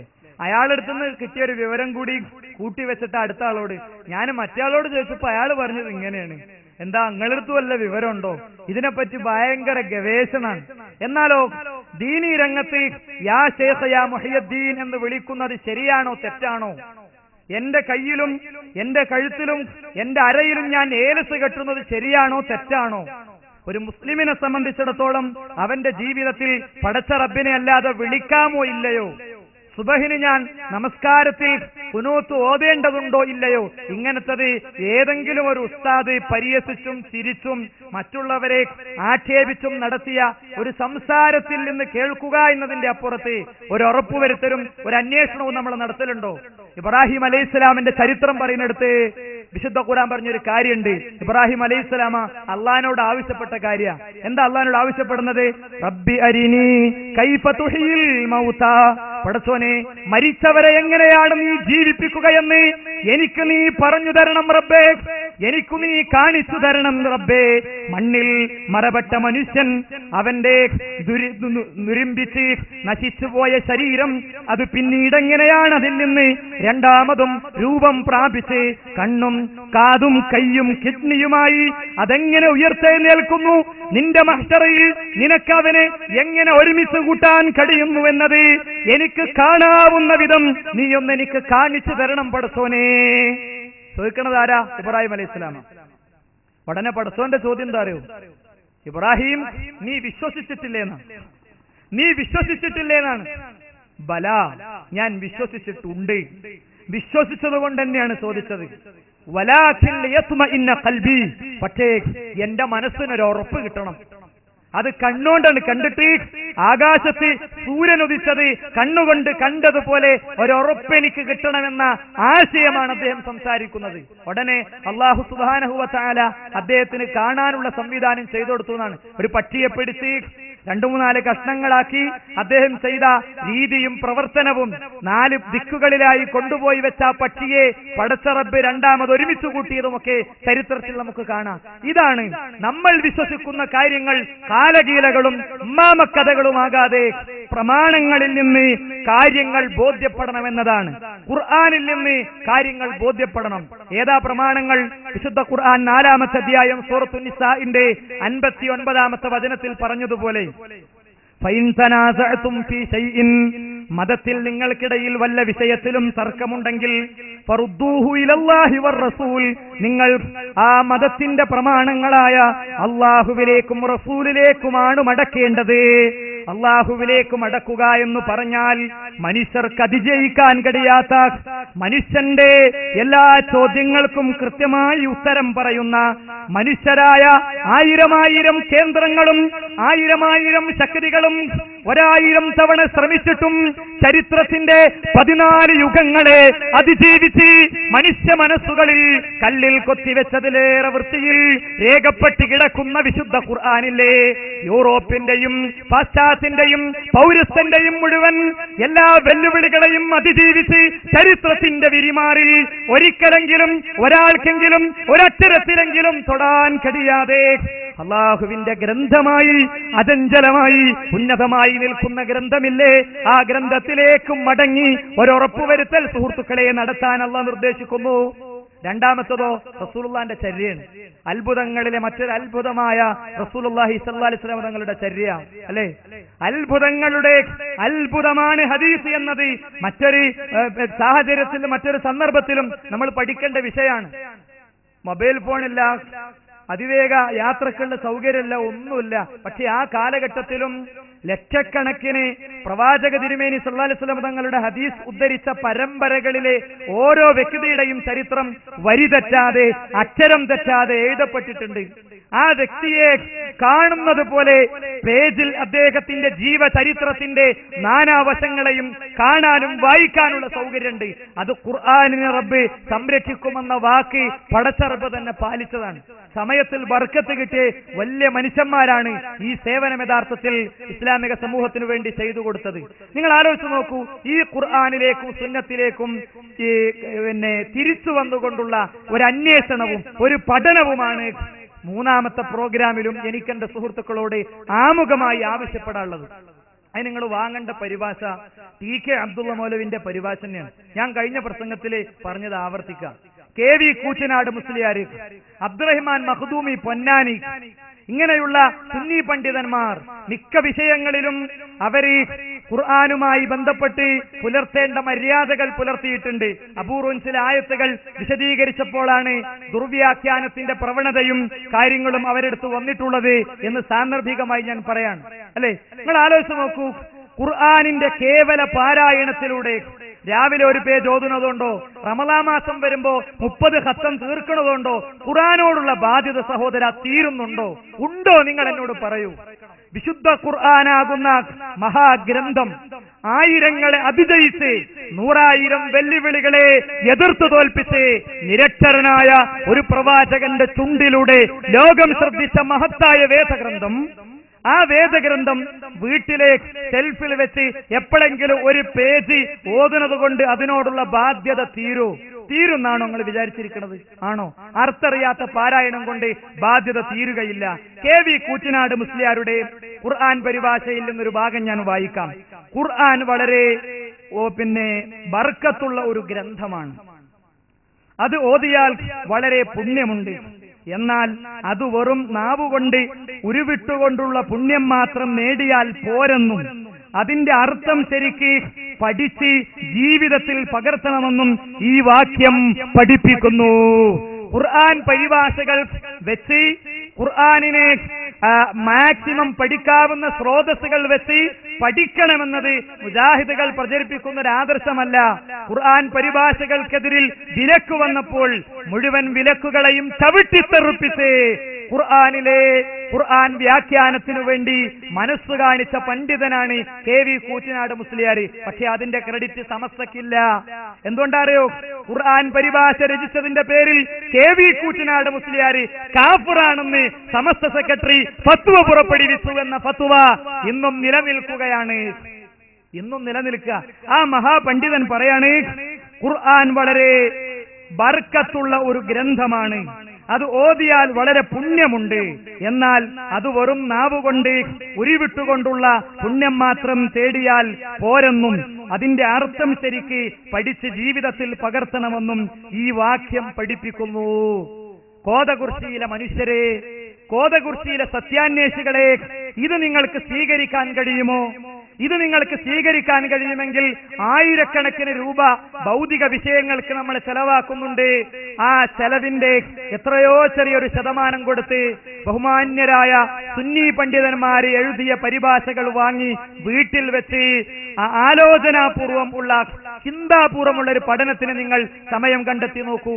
നമ്മളോട് നിങ്ങളിപ്പോ ഖുർആൻ എവിടെ പഠിക്കണമെന്ന് വെച്ചാല്, ഞാനിപ്പോ സൂറത്ത് ശൂറയിലെ 3-ാമത്തെ ആയത്ത് അന്ന് രാവിലെ വായിച്ചത്, ഞാനും ഭാര്യയും കുട്ടികളും കൂടി ഇരുന്നിട്ട് വായിച്ചത് എന്ന് പറയാവുന്ന വ്യക്തിപരമായ ഒരു പഠനം നമുക്ക് വേണം. ഞങ്ങൾ തരുന്ന കേവലം ചില ആയത്തുകളുടെ അർത്ഥം ഖുർആനിൽ നിന്ന് പരിശോധിച്ചാൽ മാത്രം മുജാഹിദ് പ്രസ്ഥാനവും കേരളത്തിലെ സമസ്തയും തമ്മിലുള്ള തർക്കത്തിലെ നിരവധി കാര്യങ്ങൾക്ക് പരിഹാരമാകും. അത് യഥാർത്ഥത്തിൽ മറുപക്ഷത്തുള്ള പണ്ഡിതന്മാർക്കറിയാം. അതുകൊണ്ടാണ് വിശുദ്ധ ഖുർആൻ പരിഭാഷക്കെതിരിൽ അത് പരിഭാഷപ്പെടുത്തിയ വ്യക്തി കാഫിറും മുർത്തദ്ദുമായിട്ടുണ്ടെന്ന് ഫത്വ പുറപ്പെടുവിച്ച് അവർ രംഗത്തെത്തിയത്. 2, വിശുദ്ധ ഖുർആൻ പരിഭാഷ പാടില്ല എന്ന് വ്യാഖ്യാനിക്കാനും വിശദീകരിക്കാനും മാത്രം പേജുകൾ ചെലവിട്ടതും ആ പുസ്തകം ഇന്നും നിലനിൽക്കുന്നതും. ഞാൻ എന്റെ കഴിഞ്ഞ പ്രസംഗത്തിൽ ആ വിഷയം പറഞ്ഞിരുന്നു. പക്ഷേ ബഹുമാന്യനായ എന്റെ സുഹൃത്തെ ആ വിഷയം തൊട്ടതേയില്ല. മൂപ്പർക്ക് ആകെ ധൃതി എന്താ അറിയോ, എനിക്ക് കുറെ കാണിക്കാണ്ട് കാണിക്ക എനിക്കും ഉണ്ട്, നിങ്ങൾക്കൊക്കെ ഉണ്ട്. പക്ഷേ നമ്മൾ പറഞ്ഞ വിഷയങ്ങൾ തീരുമാനാകണം. പറഞ്ഞ വിഷയങ്ങളെ സംബന്ധിച്ചുള്ള പ്രതികരണങ്ങൾ ജനങ്ങളോട് പറയണം. അക്കമിട്ട് ഞാൻ പറഞ്ഞ കാര്യങ്ങളിൽ ഒന്നുപോലും തൊടാതെ നബിദിനവുമായി ബന്ധപ്പെട്ട കേവലം ചില വിഷയങ്ങളിൽ അദ്ദേഹത്തിന്റെ സംസാരത്തെ ഒതുക്കി നിർത്തുകയും ബാക്കി മുഴുവൻ അവഗണിക്കും ചെയ്യാം. നിങ്ങൾ വിചാരിച്ചതെന്താ, കോതകുർശി അങ്ങാടിയിലെ ജനങ്ങൾ കാതുപൊട്ടന്മാരും കണ്ണുപൊട്ടന്മാരുമാണെന്നാണോ? അങ്ങനെയാണോ വിചാരിച്ചത്? അവര് തുറന്നു വെച്ച ഹൃദയം കൊണ്ട് കാര്യങ്ങൾ കേൾക്കുന്നുണ്ട്. അതിന്റെ കൃത്യമായ സൂചന ഞങ്ങൾക്ക് ലഭിക്കുന്നുണ്ട്. അതുകൊണ്ട് തന്നെ കഷ്ടപ്പെട്ട് ഞങ്ങൾ പ്രോഗ്രാം വെക്കണം. അല്ലാതെ അടുത്ത പഞ്ചായത്ത് ഇലക്ഷന് കോതകുർശിയിലെ KNM സെക്രട്ടറി ഇവിടെ മത്സരത്തിന് KNM ലേബലിൽ റെഡി ആയതുകൊണ്ടൊന്നുമല്ല. KNM എന്ന പാർട്ടി രാഷ്ട്രീയത്തിൽ ഇറങ്ങാൻ തീരുമാനിച്ചത് കൊണ്ടല്ല. ആളുകളിൽപ്പെട്ട പലർക്കും ഇഷ്ടമില്ലാഞ്ഞിട്ടും മസിൽ പവർ കാട്ടി പേടിപ്പിച്ചിട്ടും ഞങ്ങൾ ഈ സത്യവുമായി ജനങ്ങളെടുത്തേക്ക് വരുന്നത്. ഇതിന് 2 എണ്ണം കൊണ്ടാലും കോതകുർശിയിലെ ജനങ്ങളെ, നിങ്ങളെ ഞങ്ങൾ ക്ഷണിക്കുന്നത് ഹിദായത്തിലേക്കാണ് മനുഷ്യന്മാരെ എന്ന് വിളിച്ചു പറയാൻ വേണ്ടി തന്നെ, മരിക്കണതുവരെ ഈ വിളിച്ചു പറയൽ തുടരാൻ വേണ്ടി തന്നെയാണ്. ഞാൻ വെറുതെയാണ് പറഞ്ഞു പോണില്ല. ഞാൻ അന്ന് സംസാരിച്ച പ്രധാനപ്പെട്ട ചില കാര്യങ്ങൾ, ആ കാര്യങ്ങളിലെ തുടങ്ങിയ കാര്യങ്ങൾ മുതൽക്കു തന്നെ അദ്ദേഹം ചെയ്തിട്ടില്ല, സംസാരിച്ചിട്ടില്ല. അതുകൊണ്ട് ഞാൻ എന്റെ കഴിഞ്ഞ സംസാരത്തിലെ ചില ഭാഗങ്ങൾ, ഞാൻ പ്രസംഗിച്ച ഭാഗം നിങ്ങളെ കേൾപ്പിക്കുകയാണ്. എന്നിട്ട് നിങ്ങൾ പറയൂ, അദ്ദേഹം ഈ ഭാഗങ്ങൾക്ക് ഉത്തരം പറഞ്ഞിട്ടുണ്ടോ? CD ഞങ്ങളെടുത്തിട്ടുണ്ട്, ഞങ്ങൾ തര CD. ഒന്നാമത് ഞങ്ങൾ പറഞ്ഞിരുന്നു, ജനങ്ങൾ ഖുർആൻ പരിഭാഷയും ഖുർആനിന്റെ അർത്ഥവുമൊക്കെ കൃത്യമായി പഠിച്ചും മനസ്സിലാക്കിയും അന്വേഷിച്ചും കാര്യങ്ങൾ ഉൾക്കൊണ്ടാൽ, ഖുർആനിന്റെയും സുന്നത്തിന്റെയും അടിസ്ഥാനത്തിൽ ജനങ്ങൾ ചിന്തിച്ചാൽ ജനങ്ങളെ പിടിച്ചാ കിട്ടൂല, കാലിന്റെ ചോട്ടിലെ മണ്ണ് നീങ്ങിപ്പോകും എന്ന് മനസ്സിലായതുകൊണ്ട് മുസ്ലിയാക്കന്മാര് വിശുദ്ധ ഖുർആൻ പരിഭാഷക്കെതിരിൽ രംഗത്ത് വന്നിരുന്നു. ആ രംഗത്ത് വന്ന കാര്യം ഞാൻ എന്റെ കഴിഞ്ഞ പ്രസംഗത്തിൽ അവതരിപ്പിക്കുകയും ചെയ്തിരുന്നു. ആ ചോദ്യമായി അവശേഷിക്കുകയാണ്. നിങ്ങൾ അന്ന് ഞാൻ സംസാരിച്ച ആ ഭാഗം കേട്ടുള്ളൂ. സമസ്ത എന്ന് പറയുന്ന സംഘടന ചെയ്തു വെച്ചൊരു കാര്യം എന്താണെന്നറിയോ? മുസ്ലിം സമുദായത്തെ ഖുർആനിൽ നിന്ന് പിന്തിരിപ്പിച്ചു. എണ്ണമിട്ട് എഴുതി വെച്ച മുസ്ലിയാരെ എന്നാണ് എനിക്ക് സൂചിപ്പിക്കാനുള്ളത്. എഴുതി വെച്ചിട്ട് പറഞ്ഞോളണം. എന്താ? വിശുദ്ധ ഖുർആൻ സൂറത്തു ഫാത്തിഹ മാത്രമേ ഒരു മുസ്ലിം പാരായണം ചെയ്യൽ നിർബന്ധമുള്ളൂ എന്ന് എഴുതിയ ഇവർ വിശുദ്ധ ഖുർആനിലെ 113 അധ്യായങ്ങളെയും ഫാത്തിഹയല്ലാത്ത ബഖറ തൊട്ട് ഇഖ്ലാസ് വരെയുള്ള 113 അധ്യായങ്ങളെയും അടർത്തി മാറ്റി അല്ലേ? മുസ്ലിമിന്റെ ജീവിതത്തിൽ എടുത്തു മാറ്റി ഫാത്തിഹ മാത്രം കൈ കൊടുത്തു. എന്നിട്ട് പറഞ്ഞതോ, ആ സൂറത്തുൽ ഫാത്തിഹയുടെ അർത്ഥം പഠിക്കൽ പ്രത്യേക സുന്നത്തില്ല എന്നാണ്. തഹ്ദീറുൽ ഇഖ്വാൻ മിൻ തർജുമത്തുൽ ഖുർആൻ എന്ന പുസ്തകത്തിലൂടെ ഹസൻ മുസ്ലിയാരെ എഴുതിയ ഗ്രന്ഥത്തിലൂടെ, സമസ്തയുടെ മുന്നണി പോരാളിയായ വ്യക്തി എഴുതിയ ഗ്രന്ഥത്തിലൂടെ ചെയ്തത്. സൂറത്തു ഫാത്തിഹ ഓതിയാൽ തന്നെ അതിന്റെ അർത്ഥം പഠിച്ചാൽ തന്നെ അതിന് പ്രത്യേക കൂലിയില്ല എന്ന്. അതിന്റെ അടുത്ത പേജിൽ അദ്ദേഹം കുറിച്ചു വെച്ചത് എന്താണെന്നറിയോ? അദ്ദേഹം പറഞ്ഞു, വിശുദ്ധ ഖുർആനിലെ ആയത്തുകൾ ഞങ്ങളുടെ ഉസ്താദുമാരും അതിന്റെ അർത്ഥം ഞങ്ങളെ പഠിപ്പിക്കാറില്ല. അങ്ങനെ വിശുദ്ധ ഖുർആനിലെ വചനങ്ങൾ പഠിച്ചാൽ, അർത്ഥം പഠിച്ചാൽ വഴിതെറ്റും എന്നായിരുന്നു ഞങ്ങൾ ഓരോരുത്തരെയും പഠിപ്പിച്ചത് എന്നാണ്. മുസ്ലിം സമുദായത്തെ പൂർണ്ണമായും ഖുർആനിന്റെ തലങ്ങളിൽ നിന്ന് വെട്ടിമാറ്റുകയായിരുന്നു മുസ്ലിയാക്കന്മാര് ചെയ്തത്. എന്നാലോ അള്ളാഹുവിന്റെ റസൂലിന്റെ സ്വഹാബത്ത് ജോലി പോലും ലീവ് എടുത്ത് ഖുർആൻ പഠിക്കാൻ വേണ്ടി പോയിരുന്നു. ഈ നിലയ്ക്ക് ഖുർആനിനെ പഠിച്ച സ്വഹാബത്തിന്റെ ചരിത്രം മുന്നിലിരിക്കെ ജോലി ലീവെടുത്ത് ഖുർആൻ പഠിക്കാൻ പോയി. കൂട്ടുകാരനെ കൃഷിയിടത്തിലേക്ക് പറഞ്ഞയച്ചു. കൂട്ടുകാരൻ ഭക്ഷണം കൊണ്ടുവന്നപ്പോ ഇൽമും കൊണ്ട് ഉമർ റളിയല്ലാഹു ചെന്നു. അടുത്ത ദിവസം ഉമർ റളിയല്ലാഹു കൃഷിയിടത്തിലേക്ക് പോയി. കൂട്ടുകാരൻ പള്ളിയിലേക്ക് പോയി. പള്ളിയിൽ നിന്ന് കൂട്ടുകാരനായ സ്വഹാബി ഇൽമും കൊണ്ടുവന്നപ്പോ ഉമർ റളിയല്ലാഹു അവർക്ക് വേണ്ടി ഭക്ഷണം കൊണ്ടുവന്നു. ഇങ്ങനെ പഠിച്ച സ്വഹാബത്തുണ്ടായിട്ട് ഖുർആനിനെ പൂർണ്ണമായും അടർത്തിയെടുത്തു. കഴിഞ്ഞ പരിപാടിന്റെ മുന്നത്തെ പരിപാടിയിലേക്ക് ചില ചോദ്യങ്ങൾക്കൊന്നും മൂപ്പർക്ക് മറുപടി പറയാൻ പറ്റാത്തത് എന്തുകൊണ്ടറിയോ? അത് ഇലക്ട്രിക്കൽ ഇവിടുത്തെ ടെക്നിക്കൽ സംവിധാനങ്ങളുമായി ബന്ധപ്പെട്ട് പരിപാടി നേരത്തെ നിർത്തേണ്ടി വന്നുകൊണ്ടാണ്. നടത്തി അത്രയും നേരം മൂപ്പർ എന്ത് ചെയ്തു എന്നുള്ളത് ചോദ്യമായിട്ട് ഇരിക്കണം. എന്നാലും പോട്ടെ, കഴിഞ്ഞ പരിപാടിയിലോ അപ്പോ ഖുർആൻ പരിഭാഷ എന്നു മാത്രല്ല, വിശുദ്ധ ഖുർആനിലെ സൂറത്തു ഫാത്തിഹ, ആ സൂറത്തു ഫാത്തിഹ മാത്രമേ ഓതൽ നിർബന്ധമുള്ളൂ. ബാക്കി 113 അധ്യായങ്ങളും അടർത്തിയെടുത്തവർ. അതേ സമയത്ത് സൂറത്തു ഫാത്തിഹ പോലും പഠിച്ചാൽ അത് പ്രത്യേക സുന്നത്തില്ല എന്ന് പറഞ്ഞാൽ പിന്നെ എന്താണ്? നിങ്ങളിൽ ഏറ്റവും ഉത്തമൻ ഖുർആൻ പഠിക്കുന്നവരും പഠിപ്പിക്കുന്നവരുമാണ് എന്ന് പറഞ്ഞതിന്റെ അർത്ഥം. അപ്പൊ സുഹൃത്തുക്കളെ, ഖുർആന്റെ കാര്യം എങ്ങനെയാണ്? ഇനി ഞാനൊന്ന് പറഞ്ഞിരുന്നു, ഹദീസും റസൂലുള്ളാഹി സ്വല്ലല്ലാഹു അലൈഹി വസല്ലം തങ്ങളുടെ ഹദീസാണ് മുസ്ലിമിന്റെ രണ്ടാമത്തെ പ്രമാണം. ആ ഹദീസ് പലപ്പോഴും സ്വഹീഹായ ഹദീസും സ്വഹാബത്തിന്റെ വാക്കും വന്നാലും മദ്ഹബിൽ ഇല്ലെങ്കിൽ ഒരാൾക്കത് സ്വീകരിക്കൽ ജായിസല്ല എന്ന തലത്തിൽ നിന്നുകൊണ്ട് ഇവര് എഴുതിയ ചില വരികളെ സംബന്ധിച്ച് ഞാൻ പറഞ്ഞിരുന്നു. ആ വരിക്ക് അദ്ദേഹം മറുപടി പറഞ്ഞിട്ടുണ്ടോ എന്ന് നിങ്ങൾക്ക് അവരുടെ CD വാങ്ങി അന്വേഷിക്കാം. ഞാനൊന്ന് പറഞ്ഞ ആ വാചകം നിങ്ങൾ കേട്ടോളൂ.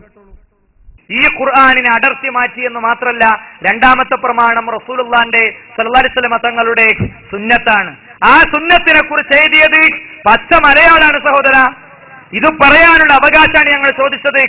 ഇമാം സ്വാമി പറയുന്നു എന്ന് പറഞ്ഞിട്ട് എഴുതാ. നെല്ലിക്കുത്ത് ഇസ്മായിൽ മുസ്ലിയാരുടെ മദ്ഹബുകളെയും ഇമാമുകളെയും സംബന്ധിച്ച പഠനവുമായി ബന്ധപ്പെട്ട ഒരു പുസ്തകത്തിൽ അദ്ദേഹം എഴുതാണ്. ഇമാം സ്വാമി പറയുന്നു, എന്തു പറയുന്നു? 4 മദ്ഹബിൽ ഇല്ലാത്തത് സ്വീകരിക്കാൻ പറ്റൂല. അങ്ങനെ പറഞ്ഞാൽ അതിലെ അപകടം ചെറുതല്ല, വലുതാണ്. പക്ഷേ ഇനി പറയാൻ പോണത് അതിലേറെ വലിയ അപകടം. അദ്ദേഹം പറയാണ്, സ്വഹീഹായ ഹദീസിനോടും സ്വഹാബത്തിന്റെ വാക്കിനോടും യോജിച്ച് കണ്ടാൽ പോലും അങ്ങനെ ചെയ്യാൻ പറ്റൂല എന്നാണ്.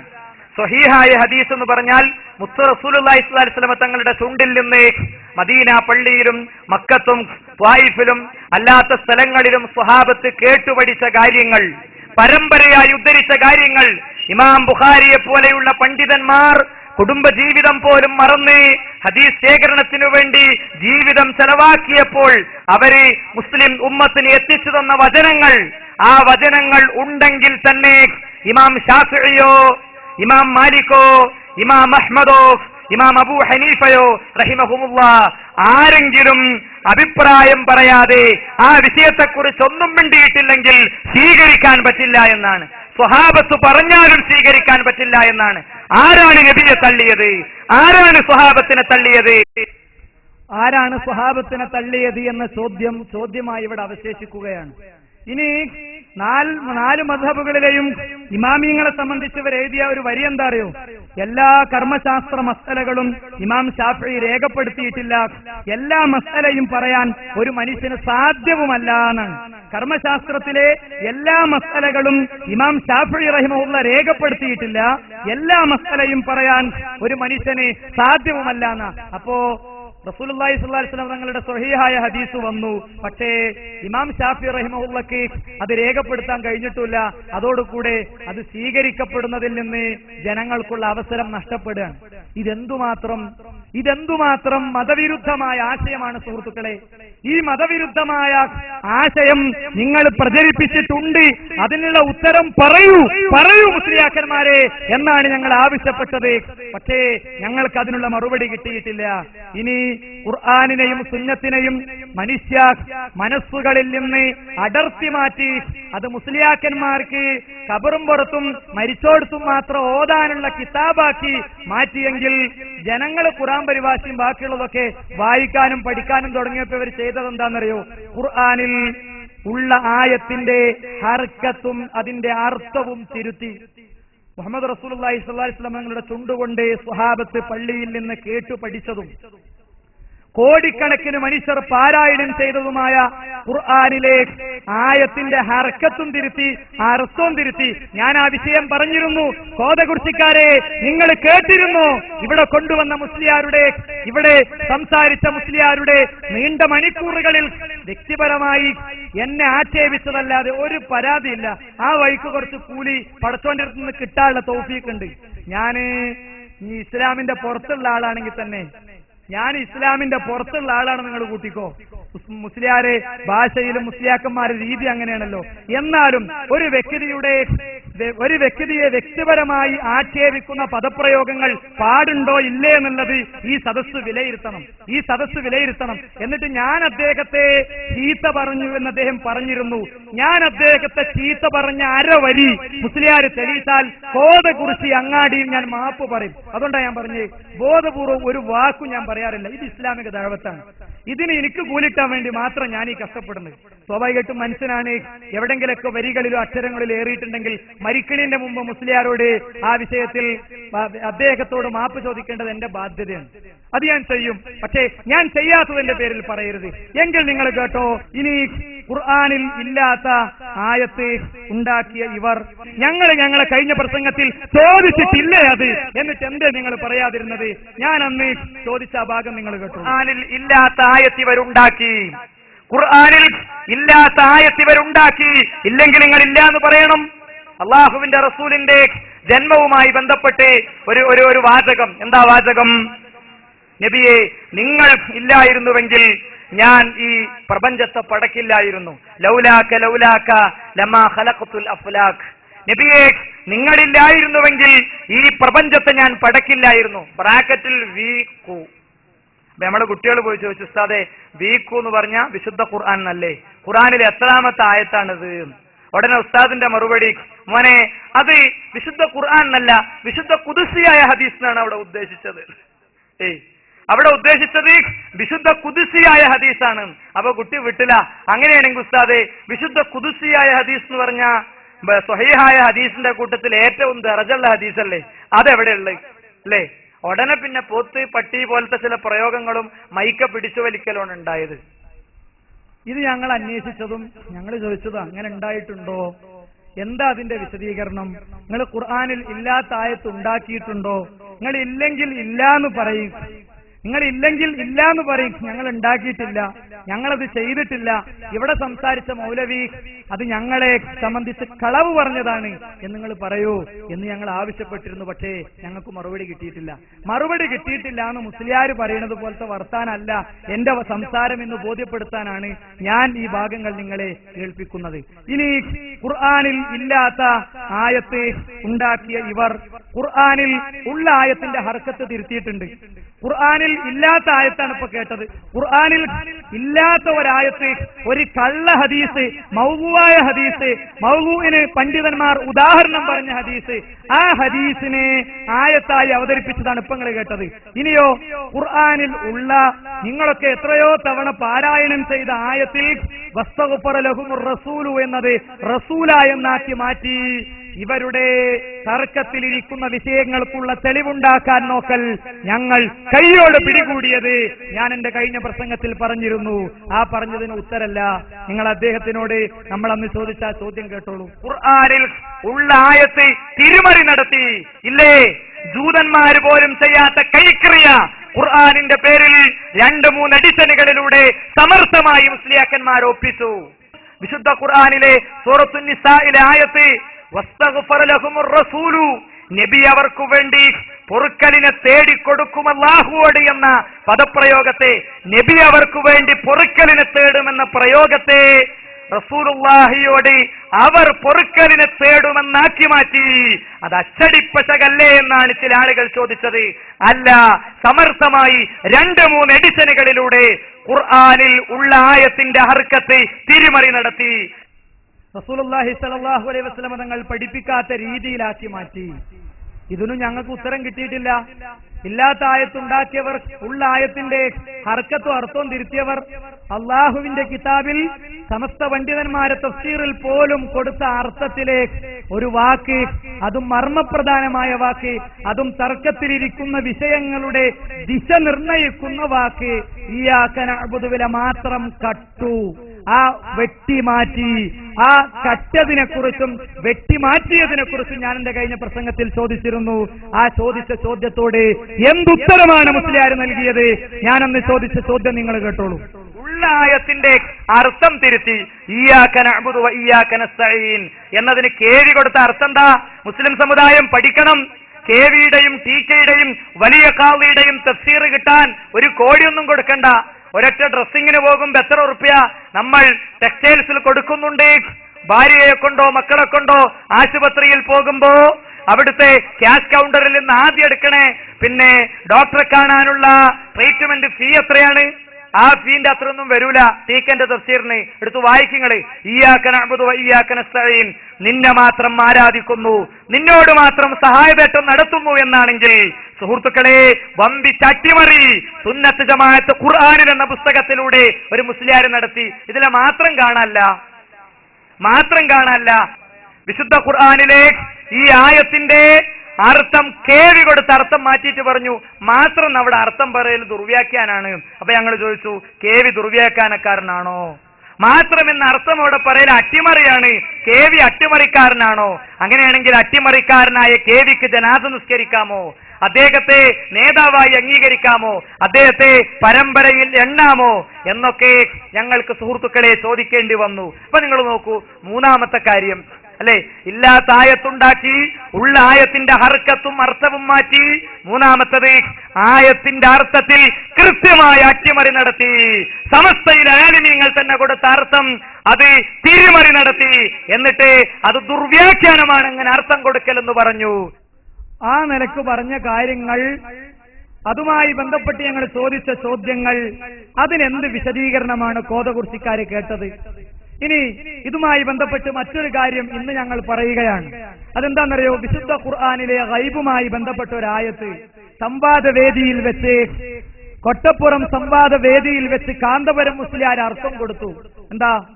അള്ളാഹുവിന്റെ റസൂൽ സല്ലല്ലാഹു അലൈഹി വസല്ലം തങ്ങളെ കൊണ്ട് അള്ളാഹു പറയിപ്പിക്കുകയാണ്, ഖുൽ ലാ അഖൂലു ലക്കും ഇൻദി ഖസാഇനുല്ലാഹ്, അള്ളാഹുവിന്റെ ഖജനാവുകൾ എന്റെ അടുക്കൽ ഉണ്ട് എന്ന് ഞാൻ നിങ്ങളോട് പറയുന്നില്ല.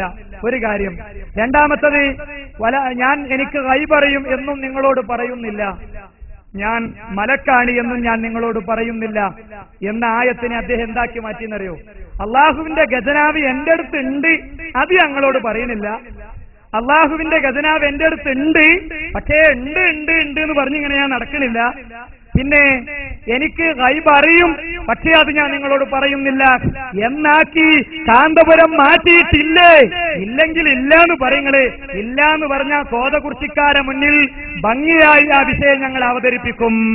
ഞങ്ങൾക്ക് കത്തിയും കൈക്കോട്ട് കൊടുത്ത് അല്ലെ ഭീഷണിപ്പെടുത്തി അങ്ങാടിന്ന് അപ്പുറത്ത് കാട്ടിയത് ചെയ്യും ഇപ്പുറത്ത് കാട്ടിയത് ചെയ്യുമെന്ന് പറയേണ്ടി വരാത്തത് എന്തുകൊണ്ടാരോ? ഇങ്ങനെ വളരെ വൃത്തിയായും കൃത്യമായും ആദർശം ഞങ്ങൾക്ക് അവതരിപ്പിക്കാണ്ട് നിങ്ങൾക്ക് അതില്ലാത്തതുകൊണ്ട് തന്നെയാണ്. കാന്തപുരം മുസ്ലിയാർ ദുർവ്യാഖ്യാനം കോതകുർശിയിലെ സത്യാന്വേഷികൾ ഒന്നുകൂടെ കേട്ടോളൂ. എന്താ? ലാ അഖൂലു ലക്കും ഇൻദി ഖസാഇനുല്ലാഹ്, എന്റെ അടുക്കൽ അള്ളാഹുവിന്റെ ഖജനാവ് ഉണ്ട് എന്ന് ഞാൻ പറയുന്നില്ല. അതുപോലെ തന്നെ രണ്ടാമത് ഖുർആൻ പറഞ്ഞ മറ്റൊരു കാര്യം, എന്റെ അടുക്കൽ എനിക്ക് ഗൈബ് അറിയും എന്ന് ഞാൻ നിങ്ങളോട് പറയുന്നില്ല. ഈ ആയത്തിന് എന്താക്കി മാറ്റി? എന്റെ അടുത്ത് അള്ളാന്റെ ഖജനാവ് ഉണ്ട്, പക്ഷേ ഞങ്ങളോട് പറയണില്ല.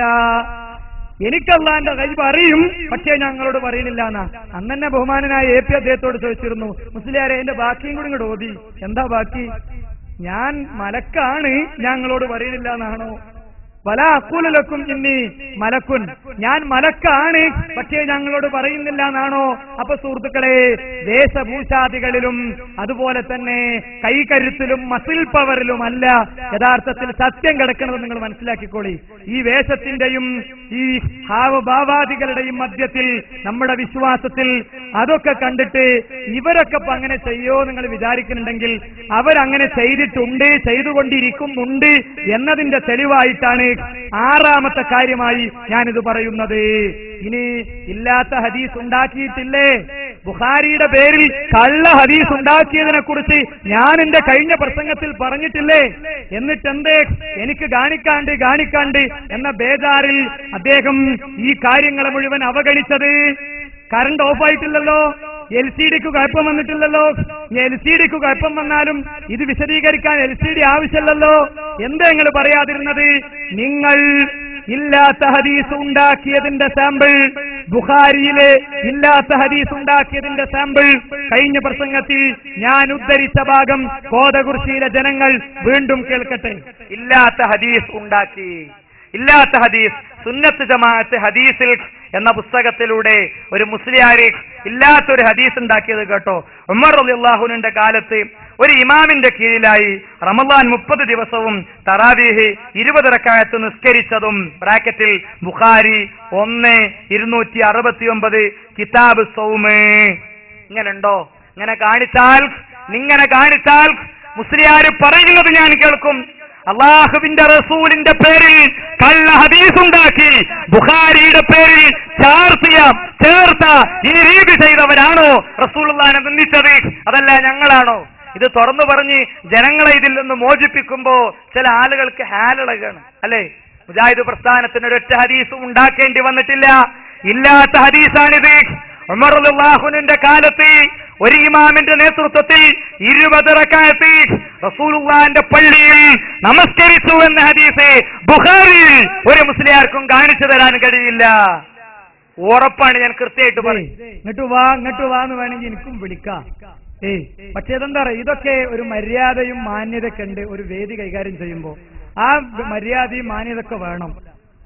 എല്ലാ ഇൽമും കൂടെ പഠിച്ച് പിന്നെ ഇബ്നു ഹജറുൽ അസ്ഖലാനിമാരായ ആളുകളൊന്നുമല്ല ഞങ്ങളെ വേദി കൈകാര്യം ചെയ്യണേ. നിങ്ങൾ അങ്ങനെയാണെന്നാണ് നിങ്ങളെ ഭാവമൊക്കെ. എന്നാ ഇമാം മാലിക് റഹിമഹുള്ളാന്റെ ഒറ്റ അനുഭവം ഞാൻ പറഞ്ഞുതരാം.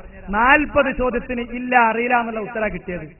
40 ചോദ്യത്തിന് ഇല്ല അറിയില്ല എന്നുള്ള ഉത്തര കിട്ടിയത്. വേണമെങ്കിൽ ഇത് വെച്ച് എനിക്ക് എത്ര വെല്ലുവിളിക്കാം, എത്ര നാശാക്കാം, എന്തൊക്കെ പറയാം. പക്ഷേ സുഹൃത്തുക്കളെ, സത്യാന്വേഷികൾ മാത്രമാണ് ഞങ്ങളുടെ ലക്ഷ്യം. ഏതാണെങ്കിലും നിങ്ങൾ നോക്കൂ, ഈ മുസ്ലിം സമൂഹത്തെ ഖുർആനിൽ നിന്നും സുന്നത്തിൽ നിന്നും മാറ്റി ഇല്ലാത്ത ഹദീസും ആയത്തുണ്ടാക്കി അട്ടിമറിയും തിരിമറിയും നടത്തിയ ആളുകൾ മുസ്ലിം സമുദായത്തോട് നിർദ്ദേശിച്ച കാര്യം എന്താ? പണ്ഡിതൻ നുണ പറഞ്ഞാലോ അത് കേട്ട് സമ്മതിച്ച് അനുസരിച്ച് ജീവിക്കണം. മലയാളത്തിലല്ലേ ഇത് എഴുതി വെച്ചത്? മലയാളത്തിൽ അങ്ങനെ ഒരു പുസ്തകത്തിൽ ഇല്ല മൗലവി എന്ന് എന്തേ നിങ്ങൾ പറയാത്തത്? വെല്ലുവിളിക്കണ നേരം നിങ്ങൾ ജനങ്ങൾക്ക് അവര് കെട്ടിത്തന്ന മൈക്കിനും അവര് കെട്ടിത്തന്ന ട്യൂബിനും അവർക്കിതിന് ചെലവുണ്ട്. അവർക്ക് ഈ പ്രോഗ്രാം നടത്താൻ ചെലവുണ്ട്. ആ ചെലവ് ഉണ്ടാക്കി അവരിത് ചെയ്തു തന്നെ എന്തിനറിയോ? മുന്നിൽ തന്നെ ഇരുന്ന് കുട്ടികൾ ഇത് റെക്കോർഡ് ചെയ്തിരുന്നത് ഞാൻ ഈ പറയുന്ന ഇതുപോലത്തെ കാര്യങ്ങൾക്ക് ഉത്തരം പറയാനാ. എന്നിട്ട് മരുന്നിന് ഞാൻ സംസാരിച്ച ചില ഭാഗങ്ങൾ ഇട്ട് കാണിക്കുക. ആ ഇട്ടതിലുള്ള വിഷയങ്ങൾക്ക് പോലും അദ്ദേഹം മറുപടി പറഞ്ഞിട്ടില്ല. ആ ഇട്ട ഭാഗം ഉണ്ടല്ലോ, ആ ഇട്ട ഭാഗത്ത് ഞാൻ ചോദിച്ച ചോദ്യങ്ങൾക്ക് പോലും അദ്ദേഹം യഥാർത്ഥത്തിൽ മറുപടി പറഞ്ഞിട്ടില്ല. ഉണ്ട് എന്നാണെങ്കിൽ അദ്ദേഹം പറയട്ടെ, ഇല്ല എന്ന് ഞാൻ തെളിയിക്കും. നോക്കൂ നിങ്ങൾ, മുസ്ലിം സമുദായത്തെ ഖുർആനിൽ നിന്നും സുന്നത്തിൽ നിന്നും മാറ്റിയവർ മുസ്ലിം സമുദായത്തോട് പണ്ഡിതന്മാർ നുണ പറഞ്ഞാലും അത് കേട്ടനുസരിച്ച് ജീവിക്കുകയാണ് വേണ്ടത് എന്ന് നിർദ്ദേശിച്ച കാര്യം ഇവരുടെ പുസ്തകത്തിൽ എഴുതിയത് ഞാൻ എന്റെ കഴിഞ്ഞ പ്രസംഗത്തിൽ പറഞ്ഞിരുന്നല്ലോ. ആ പറഞ്ഞ ഭാഗത്തിന് എന്തു മറുപടി ഞങ്ങൾ കേട്ടത്? അദ്ദേഹത്തിന് വേണ്ടി വീണ്ടും ഞാൻ ആ ഭാഗം കേൾപ്പിക്കട്ടെ. ഇങ്ങോട്ട് കയറിവാന്ന് പറയുന്ന ആളെ ഇത് കുട്ടികളെ കൊണ്ട് റെക്കോർഡ് ചെയ്യിച്ച് കേൾക്കുന്നുണ്ടാകുമല്ലോ. ഞാൻ ഈ ചോദിക്കുന്ന ചോദ്യത്തിന് ഉത്തരം പറയുന്നത്, വിശുദ്ധ ഖുർആനിൽ നിന്ന് മുസ്ലിം സമുദായത്തെ അടർത്തിയെടുത്ത ആളുകൾ, ഹദീസിൽ നിന്നും ജനങ്ങളെ മാറ്റി നിർത്തിയ ആളുകൾ മുസ്ലിം സമുദായത്തോട് കൊടുത്ത ഉപദേശം ഇല്ല നിങ്ങൾ പറയും. ഈ അങ്ങാടിയിൽ ഫോട്ടോ കോപ്പി എടുത്തിട്ട് ഒട്ടിക്കും ഞങ്ങൾ. കോതകുർശിയിലെ ഓരോ വീട്ടിലും അതിന്റെ കോപ്പി ഞങ്ങളുടെ പ്രവർത്തകർ കത്തിലിട്ട് കൊണ്ടുപോയി കൊടുക്കും. ഒരു മുസ്ലിയാർ എഴുതുകയാണ്. എന്താ അദ്ദേഹം എഴുതിയതെന്നറിയോ? സാധാരണക്കാരന് മതപണ്ഡിതനെ പിൻപറ്റൽ നിർബന്ധമാണ്, എന്നാണ് വാജിബാണ്. മതപണ്ഡിതൻ സത്യം പറയട്ടെ, കളവ് പറയട്ടെ, മതപണ്ഡിതൻ സത്യം പറയട്ടെ, കളവ് പറയട്ടെ, അബദ്ധം പറയട്ടെ, സാധാരണക്കാരന്റെ ബാധ്യത മതപണ്ഡിതനെ പിൻപറ്റലാണ് എന്ന വിഷയത്തിൽ ഇജ്മാ ഉണ്ട്. ആ ഇജ്മാണ് തോട്ടിൽ കൊണ്ട് തട്ടേണ്ട ഇജ്മാ അല്ലേ? മതപണ്ഡിതൻ എന്ന് പറഞ്ഞ അവിടെ പ്രസംഗിച്ച മുസ്ലിയാര്, ഇയാളെ പോലത്തെ മുസ്ലിയാക്കന്മാര് ഒരു പച്ച നുണാണ് പറഞ്ഞു തന്നത്. അങ്ങനെയാണെങ്കിൽ പറയുങ്ങള് ഏത് ആയത്ത്, ഏത് ഹദീസ്, ഏത് പാരമ്പര്യം, ആരാ ഞങ്ങളത് പഠിപ്പിച്ചത്? മുസ്ലിയാക്കന്മാര് പച്ച നുണ പറഞ്ഞാലും അത് അപ്പടി തൊടാതെ വിഴുങ്ങലാണ് മുസ്ലിം സമുദായത്തിന്റെ ബാധ്യത. എന്നിട്ട് മുസ്ലിങ്ങൾ എന്താ പഠിക്കേണ്ടത്? പഠിക്കേണ്ടത് എന്താണെന്ന് ഇവർ പറയുന്നുണ്ട്. ബുർദയുടെ പരിഭാഷയിൽ ഒരു മുസ്ലിയാർ എഴുതിക്കാണ്, ബുർദയിലെ പ്രാർത്ഥനകൾ അർത്ഥസഹിതം പഠിക്കണം. ഫാത്തിഹ പഠിച്ച പ്രത്യേകിച്ച് സുന്നത്തൊന്നുമില്ല.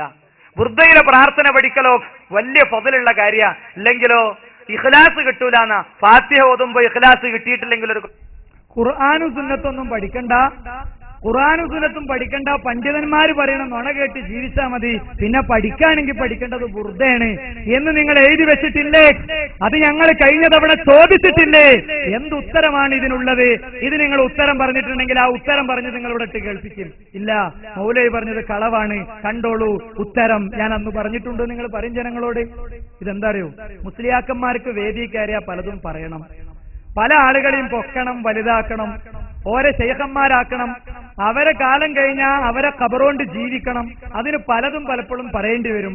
അതൊക്കെ ജനങ്ങളെ അല്ലാഹു അക്ബറും ചൊല്ലി പോണം. സദസ്സുന്ന ആരെങ്കിലും സംശയം ചോദിക്കാൻ വന്നൂടാ ആ ജാതി കാര്യങ്ങളെ കുറിച്ച്. അത് അങ്ങനെ ഉണ്ടോന്ന് സംശയം ചോദിക്കാൻ വന്നൂടാന്നാണ്. നിങ്ങൾ ആലോചിച്ച് നോക്കൂ, ഇബ്നു ഉമർ റളിയല്ലാഹു അൻഹുവിന്റെ ഒരു സംഭവം ഞാൻ എന്നെ കേൾക്കുന്ന, എന്നെ 2-3 സംസാരത്തിലൂടെ പ്രഭാഷണത്തിലൂടെ ശ്രദ്ധിച്ച ഈ നാട്ടുകാർക്ക് വേണ്ടി പറഞ്ഞുതരാം. ഇബ്നു ഉമർ റളിയല്ലാഹു അൻഹുവിന്റെ അരികിൽ ഒരാൾ വന്നിട്ട് ചോദിച്ചു, ഹജ്ജിന് തമത്തുഅ് എന്നൊരു രീതി ഉണ്ടല്ലോ, അഥവാ ഉംറയ്ക്ക് ഇഹ്റാം കെട്ടുകയും ഉംറയിൽ പ്രവേശിക്കുകയും ഉംറ നിർവഹിക്കുകയും ഉംറ കഴിഞ്ഞതിന് ശേഷം അതിൽ നിന്ന് വിരമിച്ച് നാട്ടിൽ താമസിക്കുന്നത് പോലെ ആവുകയും ശേഷം ഹജ്ജിന് വേറെ ഇഹ്റാം കെട്ടുകയും ചെയ്യുന്ന രീതിയാണ് തമത്തുഅ്. ഈ തമത്തുഇന്റെ രീതി അത് പറ്റുമോ എന്ന് ഇബ്നു ഉമർ റളിയല്ലാഹുവിനോട് ചോദിച്ചു. ഉമർ റളിയല്ലാഹുവിന്റെ മോനോട്. അദ്ദേഹം കൊടുത്ത ഉത്തരം എന്താ? അതെ. അപ്പൊ ചോദ്യകർത്താവ് തിരിച്ചു ചോദിച്ചു, അല്ല നിങ്ങളെ വാപ്പ ഉമർ റളിയല്ലാഹുവിന് അങ്ങനെ അഭിപ്രായമില്ലല്ലോ. അദ്ദേഹം തിരിച്ചു ചോദിച്ചാൽ എന്താ അറിയോ, തന്നെ വാപ്പ അങ്ങനെ പറഞ്ഞിട്ടുണ്ടോ? വാപ്പ ഇൽമിലെ വലിയൊരു ബഹറല്ലേ, അവിടുന്ന് അങ്ങനെ പറഞ്ഞിട്ടുണ്ടെങ്കിൽ എന്നാ പിന്നെ അത് വേണ്ടാന്നല്ല. നേരെ മറിച്ച് അള്ളാന്റെ റസൂല് പറഞ്ഞു എന്ന് ഞാൻ പറയുമ്പോ നിങ്ങൾ പറയുന്നത് എന്റെ ഉപ്പ ഉമർ റളിയല്ലാഹുവിന് പറഞ്ഞിട്ടുണ്ടോ എന്നാണോ എന്ന് അദ്ദേഹത്തോട് തിരിച്ചു ചോദിക്കണം. ഇബ്നു അബ്ബാസ് റളിയല്ലാഹുവിന്റെ ഒരു വാചകം ഞാൻ പറയാം. ആളുകൾ ഇങ്ങനെ ഉമർ റളിയല്ലാഹുവിന് ഇങ്ങനെ അഭിപ്രായമുണ്ട്, സിദ്ദീഖ് റളിയല്ലാഹുവിന് ഇങ്ങനെ അഭിപ്രായമുണ്ട് എന്നെല്ലാം പറയാൻ തുടങ്ങിയപ്പോ അദ്ദേഹം പറഞ്ഞൊരു വരി എന്താ അറിയോ, ആകാശത്തു നിന്ന് ചരൽ വർഷം വരുന്നതിന് നിങ്ങൾ പേടിച്ചോളൂ, ഇത് ചില അപലക്ഷണങ്ങളാണ് എന്ന് അദ്ദേഹം പറഞ്ഞു എന്നാണ്. സിദ്ദീഖ് റളിയല്ലാഹു അൻഹു എന്ന ഉമർ റളിയല്ലാഹു അൻഹു എന്ന ഇൽമിന്റെയും ഈമാനിന്റെയും മഹാസമുദ്രങ്ങൾ, അവരുടെ അഭിപ്രായങ്ങൾക്ക് പോലും സ്വഹാബത്ത് മുന്തിയ പരിഗണനകൾ, അർഹിക്കുന്നതിന്റെ അപ്പുറത്തെ പരിഗണനകൾ നൽകുന്നുണ്ടോ എന്ന് തോന്നിയപ്പോ യഥാർത്ഥത്തിൽ അവരൊക്കെ സ്വീകരിച്ച സമീപനവും രീതിയാണിത്. അതുകൊണ്ട് ആ സലഫികൾ ഈ രീതി സ്വീകരിക്കണത്. നിങ്ങളെ ഞങ്ങളോട് ചോദിച്ചല്ലോ, KM മൗലവി ഇങ്ങനെ പറഞ്ഞിട്ടില്ലേ, ഇബ്നു തൈമിയ അങ്ങനെ പറഞ്ഞിട്ടില്ലേ, KM മൗലവിക്ക് ഇങ്ങനെ അഭിപ്രായല്ലേ, ഇബ്നു തൈമിയക്ക് അങ്ങനെ അഭിപ്രായല്ലേ, ഞങ്ങൾ എന്തുകൊണ്ടാ ഇബ്നു തൈമിയ എന്തു പറഞ്ഞാലും ഹക്കാണെങ്കിലേ ഞങ്ങൾക്ക് സ്വീകരിക്കാൻ കഴിയുമെന്ന് പറയാൻ കാരണം ഇബ്നു തൈമിയ മനുഷ്യനാണ്, മഅസൂമല്ല. ഇബ്നു തൈമിയ മനുഷ്യനാണ്, അദ്ദേഹം പ്രവാചകനല്ല. ഇമാം ശാഫിഈ മനുഷ്യനാണ്, അദ്ദേഹം ഒരിക്കലും നബിയല്ല. അതുകൊണ്ട് പണ്ഡിതന്മാർക്ക് അബദ്ധം വരാം. ആ അബദ്ധങ്ങളെ പിടിച്ചു തൂങ്ങി കടിച്ചു പിടിച്ച് അത് ന്യായീകരിച്ച് ജീവിക്കണമെന്ന് ഏതെങ്കിലും ഒരു ഇമാമ് പഠിപ്പിച്ചിട്ടുണ്ടോ? ഉണ്ടോ? 4 മദ്ഹബിന്റെ ഇമാമിങ്ങളിൽ ആരെങ്കിലും ഒരാള് നിങ്ങളും കുടുങ്ങിയപ്പോ എഴുതിയിട്ടില്ലേ? നിങ്ങൾ എഴുതിയത് ഞാൻ വായിക്കാം. സിറാജ് 1/1/1990 വർഷാരംഭത്തിലെ സിറാജ. ഖുർആനിനും സുന്നത്തിനും മാത്രമേ ഒരിക്കലും തെറ്റുപറ്റാതിരിക്കൂ എന്നതാണ് സത്യപ്രബോധകരുടെ വീക്ഷണം. അതുകൊണ്ട് പാപസുരക്ഷിതരായ റസൂൽ സല്ലല്ലാഹു അലൈഹി വസല്ലമ ഒഴികെയുള്ള മറ്റു ഇമാമുകളുടെ അഭിപ്രായങ്ങളിൽ സ്വീകരിക്കുന്നതും ഒഴിവാക്കേണ്ടതും ഉണ്ടായേക്കും. ഇബ്നു തൈമിയയാണെങ്കിലും ഇമാം ശാഫിഈയാണെങ്കിലും ഇമാം അഹ്മദ് ആണെങ്കിലും അവരൊന്നും പാപസുരക്ഷിതരല്ല. അവരുടെ കൂട്ടത്തിൽ വരികളിൽ പറഞ്ഞതിൽ സ്വീകരിക്കേണ്ടതും ഒഴിവാക്കേണ്ടതും ഉണ്ടായേക്കും. സിറാജുകാരൻ തുടരുകയാണ്. ഖുർആനിനോടും റസൂലിന്റെ സുന്നത്തിനോടും യോജിച്ചുകൊണ്ടുള്ളത് വല്ലതും പറഞ്ഞാൽ അത് സ്വീകരിക്കേണ്ടതും അവയോട് യോജിക്കാതിരിക്കുന്നവൻ ഖുർആനിനോടും സുന്നത്തിനോടും യോജിക്കുന്നത് അനുഗമിക്കാനും അനുസരിക്കാനും അനുയോജ്യമായതും തരപ്പെട്ടതുമാണ്. ഇത് മുജാഹിദുകളുടെ ഏതെങ്കിലും പുസ്തകത്തിൽ നിന്നെടുത്ത് വായിച്ചതല്ലയാണ്. അഹ്ലുസുന്നത്ത് വൽ ജമാഅത്തിന്റെ മുഖപത്രം ഇസ്ലാമിക പ്രബോധനം നിറഞ്ഞ് അറബികളെടുത്തുനിന്ന് വരെ പറ്റിച്ച് പൈസ വാങ്ങി നടത്തുന്ന സിറാജില്ലേ, ആ സിറാജ് പത്രത്തിലെ വാചക വായിച്ചത്. എന്താ ഇബ്നു തൈമിയ ഞങ്ങൾ അതല്ലേ, ഞങ്ങൾ ഏതാണെങ്കിലും എന്താ ഇബ്നു തൈമിയ റഹിമഹുള്ള മഅസൂമല്ല, അദ്ദേഹത്തിന് അബദ്ധം പറ്റും. മഹാനായ കെ മൗലവിക്ക് അബദ്ധം പറ്റും, ഇമാം ശാഫിഈക്കും അബദ്ധം പറ്റും. ഞാൻ പറഞ്ഞതല്ല. ഇതാര് പറഞ്ഞതെന്നറിയോ? സിറാജുകാരൻ പറഞ്ഞതാണ്. അപ്പൊ പണ്ഡിതൻ നുണ പറഞ്ഞാൽ ആ നുണ സ്വീകരിക്കേണ്ട ബാധ്യത മുസ്ലിം സമുദായത്തിനില്ല. അത് എത്ര വലിയ ഹോജയാണ് ഈ കാര്യം പറഞ്ഞതെങ്കിലും. പണ്ഡിതൻ നുണ പറഞ്ഞാലും സ്വീകരിക്കണമെന്ന് ഏത് ഹോജ പറഞ്ഞാലും സ്വീകരിക്കേണ്ട ബാധ്യത നമുക്കില്ല. ഇതൊക്കെ ഒരുക്കി നിർത്തലിന്റെ ഭാഗ. ഞാൻ പറഞ്ഞല്ലോ, ചില ആൾക്കാരെ പൊക്കണം, വലുതാക്കണം, അപ്പൊ അതിനൊക്കെ ചില നുണ പറയേണ്ടി വരും. ഒരു മുസ്ലിയാർ പറയുന്ന ഒരു ഭാഗം നിങ്ങൾക്ക് കേൾക്കാം. ഒരു EK വിഭാഗത്തിൽപ്പെട്ട ഔദ്യോഗിക സംസ്ഥയിൽപ്പെട്ട ഒരാള്, അയാള് കാന്തപുരത്തിന്റെ കൂടെ കൂടാനുള്ള കാരണം മൂപ്പർക്ക് നബിയെ സ്വപ്നം കാണാൻ വലിയ പൂതി. സ്വലാത്ത് ചൊല്ലി പിന്നെയും ചൊല്ലി, അല്ലെ, പിന്നെയും കുറേ ചൊല്ലി. അങ്ങനെ അവസാനം ഒരു ദിവസം ഉറക്കത്തിൽ റസൂലുള്ളാഹിനെ സ്വപ്നം കാണാനുള്ള, നേരിട്ട് കാണാനുള്ള ഒരു അവസരം ഉണ്ടായി. നീണ്ടൊരു ക്യൂ, വിയർത്തൊലിച്ച് കാത്തിക്കണം. എന്നാലും കുറെ കാലായില്ലേ എന്നുള്ളവർക്ക് മൂപ്പര് സ്വപ്നത്തിലതൊക്കെ മൂപ്പര് കാത്തിക്കാൻ തീരുമാനിച്ചു. അങ്ങനെ ഓരോരുത്തരിങ്ങനെ ആ റൂമിന്റെ ഉള്ളിൽ കയറി ഇങ്ങനെ ഇറങ്ങിപ്പോന്നു. മൂപ്പർ അവിടെ എത്തിയപ്പോ കണ്ടത് റസൂലുള്ളാഹിനല്ല, വേറൊരാളെയാണ്. നിങ്ങൾ കേട്ടോളി. നമ്മുടെ ഒരു സുഹൃത്ത് എന്നോട് പറഞ്ഞു, ജിദ്ദയിൽ ഏപി ഉസ്താദിന്റെ എതിരിൽ മാത്രം പ്രവർത്തിച്ചിരുന്നൊരു വ്യക്തി. അയാൾ ഉസ്താദിനോട് പെട്ടെന്ന് ഉസ്താദിനോട് സ്നേഹം, ഉസ്താദിന്റെ പ്രവർത്തകരോട്, ഉസ്താദിന്റെ കൂടെയുള്ളവരോട് സ്നേഹം, ഉസ്താദിന്റെ ഗ്രൂപ്പിലെ പണ്ഡിതന്മാരോട് സ്നേഹം, അവർക്കൊക്കെ കൂടി സ്വീകരണം എന്തൊക്കെ ജിദ്ദയിൽ ഏർപ്പെടുത്തിയത്ര. അപ്പോ ഇയാളോട് ചോദിച്ചു, എന്ത് നിങ്ങൾ ഇങ്ങനെ പെട്ടെന്നൊരു പരിവർത്തനം എന്ന് ചോദിച്ചപ്പോൾ അയാൾ പറഞ്ഞത്, ഞാൻ അല്ലാഹുവിന്റെ റസൂലിനെ കാണാൻ, അയാൾ ഈ വിഭാഗത്തിലാണ് എന്താ തുറന്നു പറഞ്ഞതിന് തകരാറൊന്നുമില്ല, ഒക്കെ അങ്ങനെ പുറത്തിപ്പോ മനസ്സിലായിട്ടുള്ളതല്ലേ. അയാൾ പറയാണ്, ഞാൻ ഉസ്താദിന്റെ എതിരിലാണ്, പക്ഷെ ഞാൻ അല്ലാഹുവിന്റെ റസൂലിനെ കാണാൻ വളരെയധികം പരിശ്രമിച്ചവരാണ്. അതിനുള്ള ഏക വഴി സ്വലാത്ത് തന്നെയാണ്. സ്വലാത്ത് ചൊല്ലി അവസാനം അടുത്ത് ഞാനൊരു സ്വപ്നം കണ്ടു. എന്താ? നബി സല്ലല്ലാഹു അലൈഹി വസല്ലം തങ്ങളെ കാണാൻ വേണ്ടി ഒരു വലിയ സ്റ്റെപ്പ്, ഒരു വലിയ ക്യൂ ഞാൻ കണ്ടു. ഞാൻ അതിൽ ചെന്ന് നിന്നു. നട്ടുച്ച ടൈം, വേർത്തൊഴുകുന്നു. ഏതായാലും കാലങ്ങളായില്ലേ നബിയെ കാണാൻ ആഗ്രഹിക്കുന്ന, ഇതിൽ നിന്ന് പിന്തിരിയുന്ന വെള്ളമില്ലാതെ മനസ്സിലാക്കി ആ വലിയ ആ ക്യൂവിന്റെ പിന്നിൽ ഞാനും കൂടി അങ്ങനെ നടന്ന് ഒരു റൂമിലാണ് റസൂലുള്ളത് എന്നാണ് കേൾക്കുന്നത്. അതിലേക്കങ്ങ് കാലെടുത്ത് വെക്കുമ്പോൾ അവിടെ നബിയല്ല ഉള്ളത്, കാന്തപുര ഉസ്താദാണുള്ളത്, ഏപി ഉസ്താദാണുള്ളത്. സുബ്ഹാനല്ലാഹ്, എന്താ പരിപാടി? ഏപി ഉസ്താദ് ടിക്കറ്റ് കൊടുക്കുന്നു. എന്തിന്? അപ്പുറത്തെ റൂമിൽ റസൂലുള്ള ഇരിക്കുന്നുണ്ട്, ആ നബിയെ കാണാൻ ഏപി ഉസ്താദ് ടിക്കറ്റ് കൊടുക്കുന്നു. ആ ടിക്കറ്റ് വാങ്ങി ഞാൻ അടുത്ത റൂമിൽ കയറിയപ്പോൾ അവിടെ റസൂലുള്ളാഹി ഇരിക്കുന്നു. ഞാൻ മനസ്സിലാക്കി, അല്ലാഹുവിന്റെ റസൂലിലേക്കെത്താൻ ഇക്കാലത്ത് പറ്റിയവരുണ്ടെങ്കിൽ ഞാൻ തുടരുന്ന വിഭാഗമല്ല, മറിച്ച് കാന്തപുരം മാത്രമാണ്. ഞാൻ അതോടുകൂടെ എന്റെ ഗ്രൂപ്പ് വിട്ടു. പണ്ഡിതൻ സത്യം പറഞ്ഞാലും നുണ പറഞ്ഞാലും സ്വീകരിക്കണം എന്ന് പറഞ്ഞതിന്റെ സ്വകാര്യ പങ്ക് മനസ്സിലായോ? ഇതൊരു സാമ്പിളൊന്നുമല്ല. ഇതൊക്കെ ഇട്ടിട്ട് എനിക്ക് എന്തൊക്കെ പരിഹസിക്കാം. നിഷ്പക്ഷമതികൾ ആലോചിച്ചോ. ഇതൊക്കെ ഇട്ടിട്ട് നാവ് നമ്മക്കുണ്ടേ, അതിനെല്ലും നമ്മക്കില്ല. മുസ്ലിംമാര് പറയണതിലേറെ വൃത്തിയായിട്ട് വേണമെങ്കിൽ പറയാൻ പറ്റും ചെയ്യും. പക്ഷെ ഈ സ്റ്റേജിനും ഈ സദസ്സിനും ഈ പരിപാടിയുടെ നീയത്തിനെ അത് ബാധിക്കുന്നുള്ളതുകൊണ്ട് ഞാനൊന്നും പറയാത്തത്. ഇനി നിങ്ങൾ നോക്കൂ, വേറെ ഒരാൾ പറയണ ഒന്നുണ്ട്. എന്താ അറിയോ? ഒരു ഒളൂവിന്റെ കഥയാണ്. ഒരു ഒളൂ കൊണ്ട് സുബഹി നിസ്കരിച്ച കഥ കേട്ടോളി. കാര്യങ്ങളൊക്കെ നിർവഹിച്ച് ദിക്റിലായി ഇരുന്ന് അവസാനം നേരം വെളുത്ത് സുബഹി ബാങ്ക് കൊടുത്താൽ നേരത്തെ ഇശാ നിസ്കരിക്കാൻ ഉപയോഗപ്പെടുത്തിയ വുളൂ കൊണ്ട് തന്നെ സുബഹി നിസ്കരിക്കുന്നു. പ്രവഹിച്ച് ദിക്റിലായി ഇരുന്ന് അവസാനം നേരം വെളുത്ത് സുബഹി ബാങ്ക് കൊടുത്താൽ നേരത്തെ ഇശാ നിസ്കരിക്കാൻ ഉപയോഗപ്പെടുത്തിയ വുളൂ കൊണ്ട് തന്നെ സുബഹി നിസ്കരിക്കുന്നു. സുബഹി നിസ്കരിക്കുന്നു എന്നാണ്. അതിപ്പോ എന്താ നിസ്കരിച്ചൂടെ?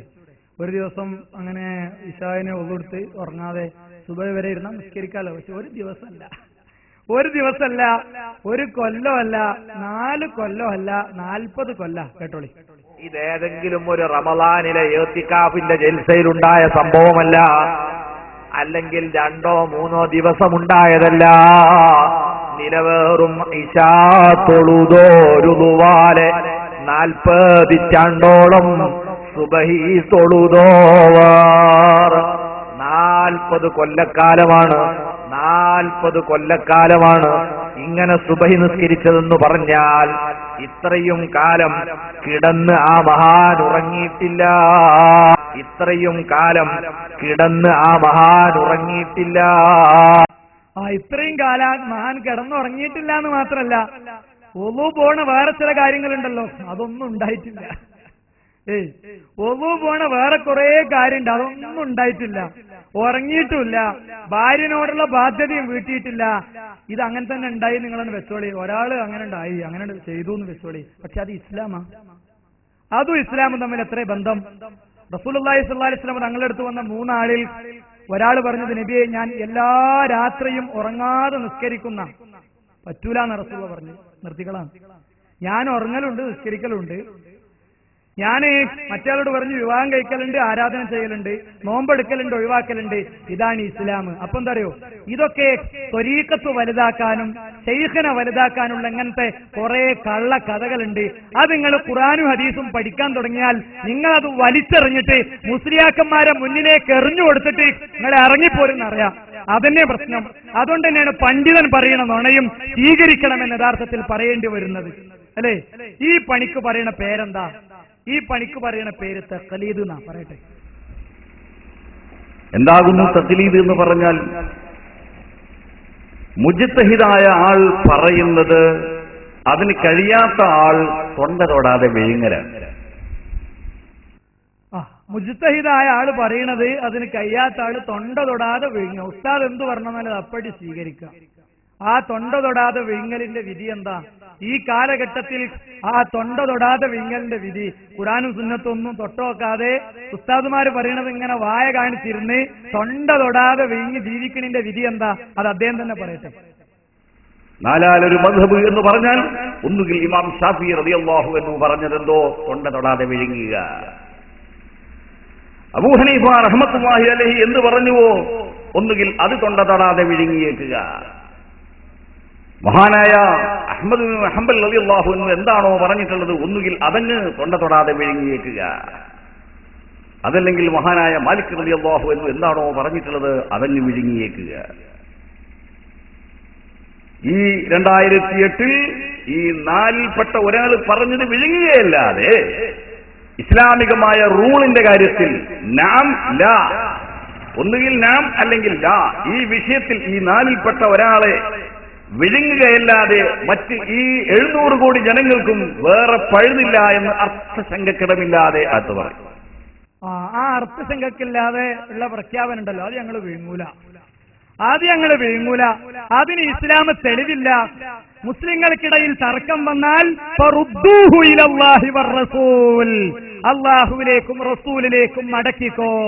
മടക്കിയിട്ടുണ്ട്, സ്വഹാബത്ത് മടക്കിയിട്ടുണ്ട്. റസൂലുള്ളാഹി സ്വല്ലല്ലാഹി അലൈഹി വസല്ലം തങ്ങൾക്ക് ശേഷം വന്ന സ്വഹാബത്തിന്റെ ശേഷം വന്ന താബിഉകൾ മടക്കിയിട്ടുണ്ട്.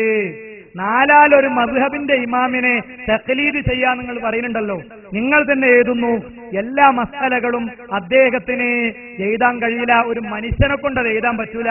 ഇമാം ശാഫിഈ റഹിമഹുള്ളക്ക് കിട്ടാത്ത ഹദീസ് ഉണ്ട് എന്ന് നിങ്ങൾ എഴുതിയിട്ടില്ലേ? ഇല്ലെങ്കിൽ നിങ്ങൾ ഇല്ല എന്ന് പറയും. ഇമാം ഷാഫി റഹിമഹുള്ളക്ക് കിട്ടാത്ത ഹദീസ് ഉണ്ടെന്നൊന്നും സുന്നികളായി ഞങ്ങൾ എഴുതിയിട്ടില്ല എന്ന് നിങ്ങൾ പറയോ? 10 ലക്ഷം ഹദീസ് കിട്ടിയ ആളാണ് അദ്ദേഹം. ആ 10 ലക്ഷം കിട്ടിയ ആളാണ് അദ്ദേഹം എന്ന് പറയുന്ന നിങ്ങൾ തന്നെ അദ്ദേഹത്തിന് കിട്ടാത്ത ഹദീസ് ഉണ്ട് എന്ന് എഴുതിയിട്ടില്ലേ? കർമ്മശാസ്ത്രത്തിലെ എല്ലാ മസലയും അദ്ദേഹം എഴുതിയിട്ടില്ല. അതൊരു മനുഷ്യനെ കൊണ്ട് സാധിക്കണ കാര്യമല്ല. നിങ്ങൾ എഴുതിയിട്ടില്ലേ? ഉണ്ടെങ്കിൽ ഞാൻ ചോദിക്കട്ടെ, അങ്ങനെ ഇമാം ഷാഫി റഹിമഹുള്ള എഴുതാതെ പോയ മസല സാധാരണക്കാരൻ എന്ത് ചെയ്യണം? അതുണ്ടാകൂല, അത് ഇസ്ലാമും ആകൂല.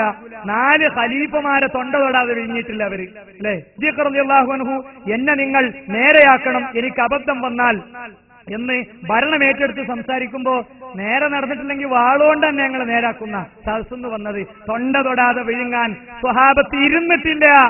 മുസ്ലിം സമുദായമേ, നമ്മൾക്ക് ചതി പറ്റിയത് ഈ വിഷയത്തിലാണ്. ഉസ്താദുമാര് പറയുന്നത് തൊണ്ട തൊടാതെ വിഴുങ്ങാൻ തുടങ്ങിയതാണ്. ചിന്തിക്കാതെ പഠിക്കാതെ ഭൗതിക കാര്യങ്ങൾക്ക് ഉപയോഗപ്പെടുത്തുന്ന ബുദ്ധി ഈ വിഷയത്തിൽ ഉപയോഗപ്പെടുത്താതെ പോയതാണ് നമുക്ക് പറ്റിയ അബദ്ധം. അങ്ങനെ അബദ്ധം പറ്റിയപ്പോ നമ്മൾ യഥാർത്ഥത്തിൽ കാര്യങ്ങൾ പഠിക്കാനും ചിന്തിക്കാനൊക്കെ തുടങ്ങിയിട്ടുണ്ട് പലരും. അങ്ങനെയുണ്ട് ഉസ്താദുമാരെ നമ്പാൻ പറ്റൂല എന്നുള്ളിടത്തേക്ക് നമ്മൾ എത്തിയിട്ടുണ്ട്. അപ്പൊ മുസ്ലിയാർ പറയാ, ലോകത്തെ സാമ്പത്തിക പ്രതിസന്ധിയുടെ കാരണം ഈ തൊണ്ട തൊടാതെ വിഴുങ്ങൽ ഒഴിവാക്കിയതാണ്. സാമ്പത്തിക പ്രതിസന്ധി ഒന്നുമല്ല, അമേരിക്കയിൽ എത്രയോ ബാങ്കുകൾ തകർന്നു. അതിന്റെ എല്ലാം കാരണം ഈ തൊണ്ട തൊടാതെ വിഴുങ്ങുക എന്ന തഖ്ലീദ് ഒഴിവാക്കിയതാണ് എന്നാണ് ഒരു പണ്ഡിതൻ പരസ്യമായിട്ട് പറയുന്നത്. കേട്ടോളി. ഇതിന്റെ ദുരന്തമാണെന്നാണ് ഞാൻ പറഞ്ഞു വരുന്നത്. ലോക സാമ്പത്തിക മാന്ദ്യം. മനുഷ്യന്മാർ തഖ്ലീദിന് കൂട്ടാക്കാത്തതിന്റെ അർഹരായ ആളുകളെ ദലീല് കൂടാതെ തൊണ്ട തൊടാതെ വിഴുങ്ങുക എന്ന് പറയുന്ന ആ തഖ്ലീദിന് ലോക ജനത തയ്യാറാവാത്തതാണ് ലോക സാമ്പത്തിക മാന്ദ്യത്തിന് കാരണം. സാമ്പത്തിക മാന്ദ്യം ലോക സാമ്പത്തിക മാന്ദ്യത്തിനല്ല, മുസ്ലിയാക്കന്മാരെ പോക്കറ്റിലുള്ള വരവിന്റെ മാന്ദ്യത്തിന് കാരണം അതന്നെ. പണ്ട് ഉസ്താദന് പറഞ്ഞാൽ 10,000 ഉറുപ്പ്യ ഒരു കോയിമുട്ടാന്ന് പറഞ്ഞ 10,000 ഉറുപ്പ്യ. അപ്പൊ അടുത്ത ആള് 11,001 ഉറുപ്പ്യ. അത് ഉസ്താദണ്ട് ഊതിക്കൊടുക്കുന്നതാണ്, കുടിച്ചാല് തിന്നാല് അതൊക്കെ അങ്ങോട്ട് നടക്കും എന്ന് വിചാരിച്ചിരുന്നൊരു കാലുണ്ടായിരുന്നു. ആ കാലം ഞങ്ങളെ പ്രവർത്തനം കൊണ്ട് അടങ്ങിയപ്പോ ലോക സാമ്പത്തിക മാന്ദ്യമല്ല, ഒബാമന്റെ ട്രഷറിയിലെ വരവല്ല, മുസ്ലിയാക്കന്മാരുടെ ട്രഷറിയിലെ വരവാ കുറഞ്ഞിട്ടുള്ളത്.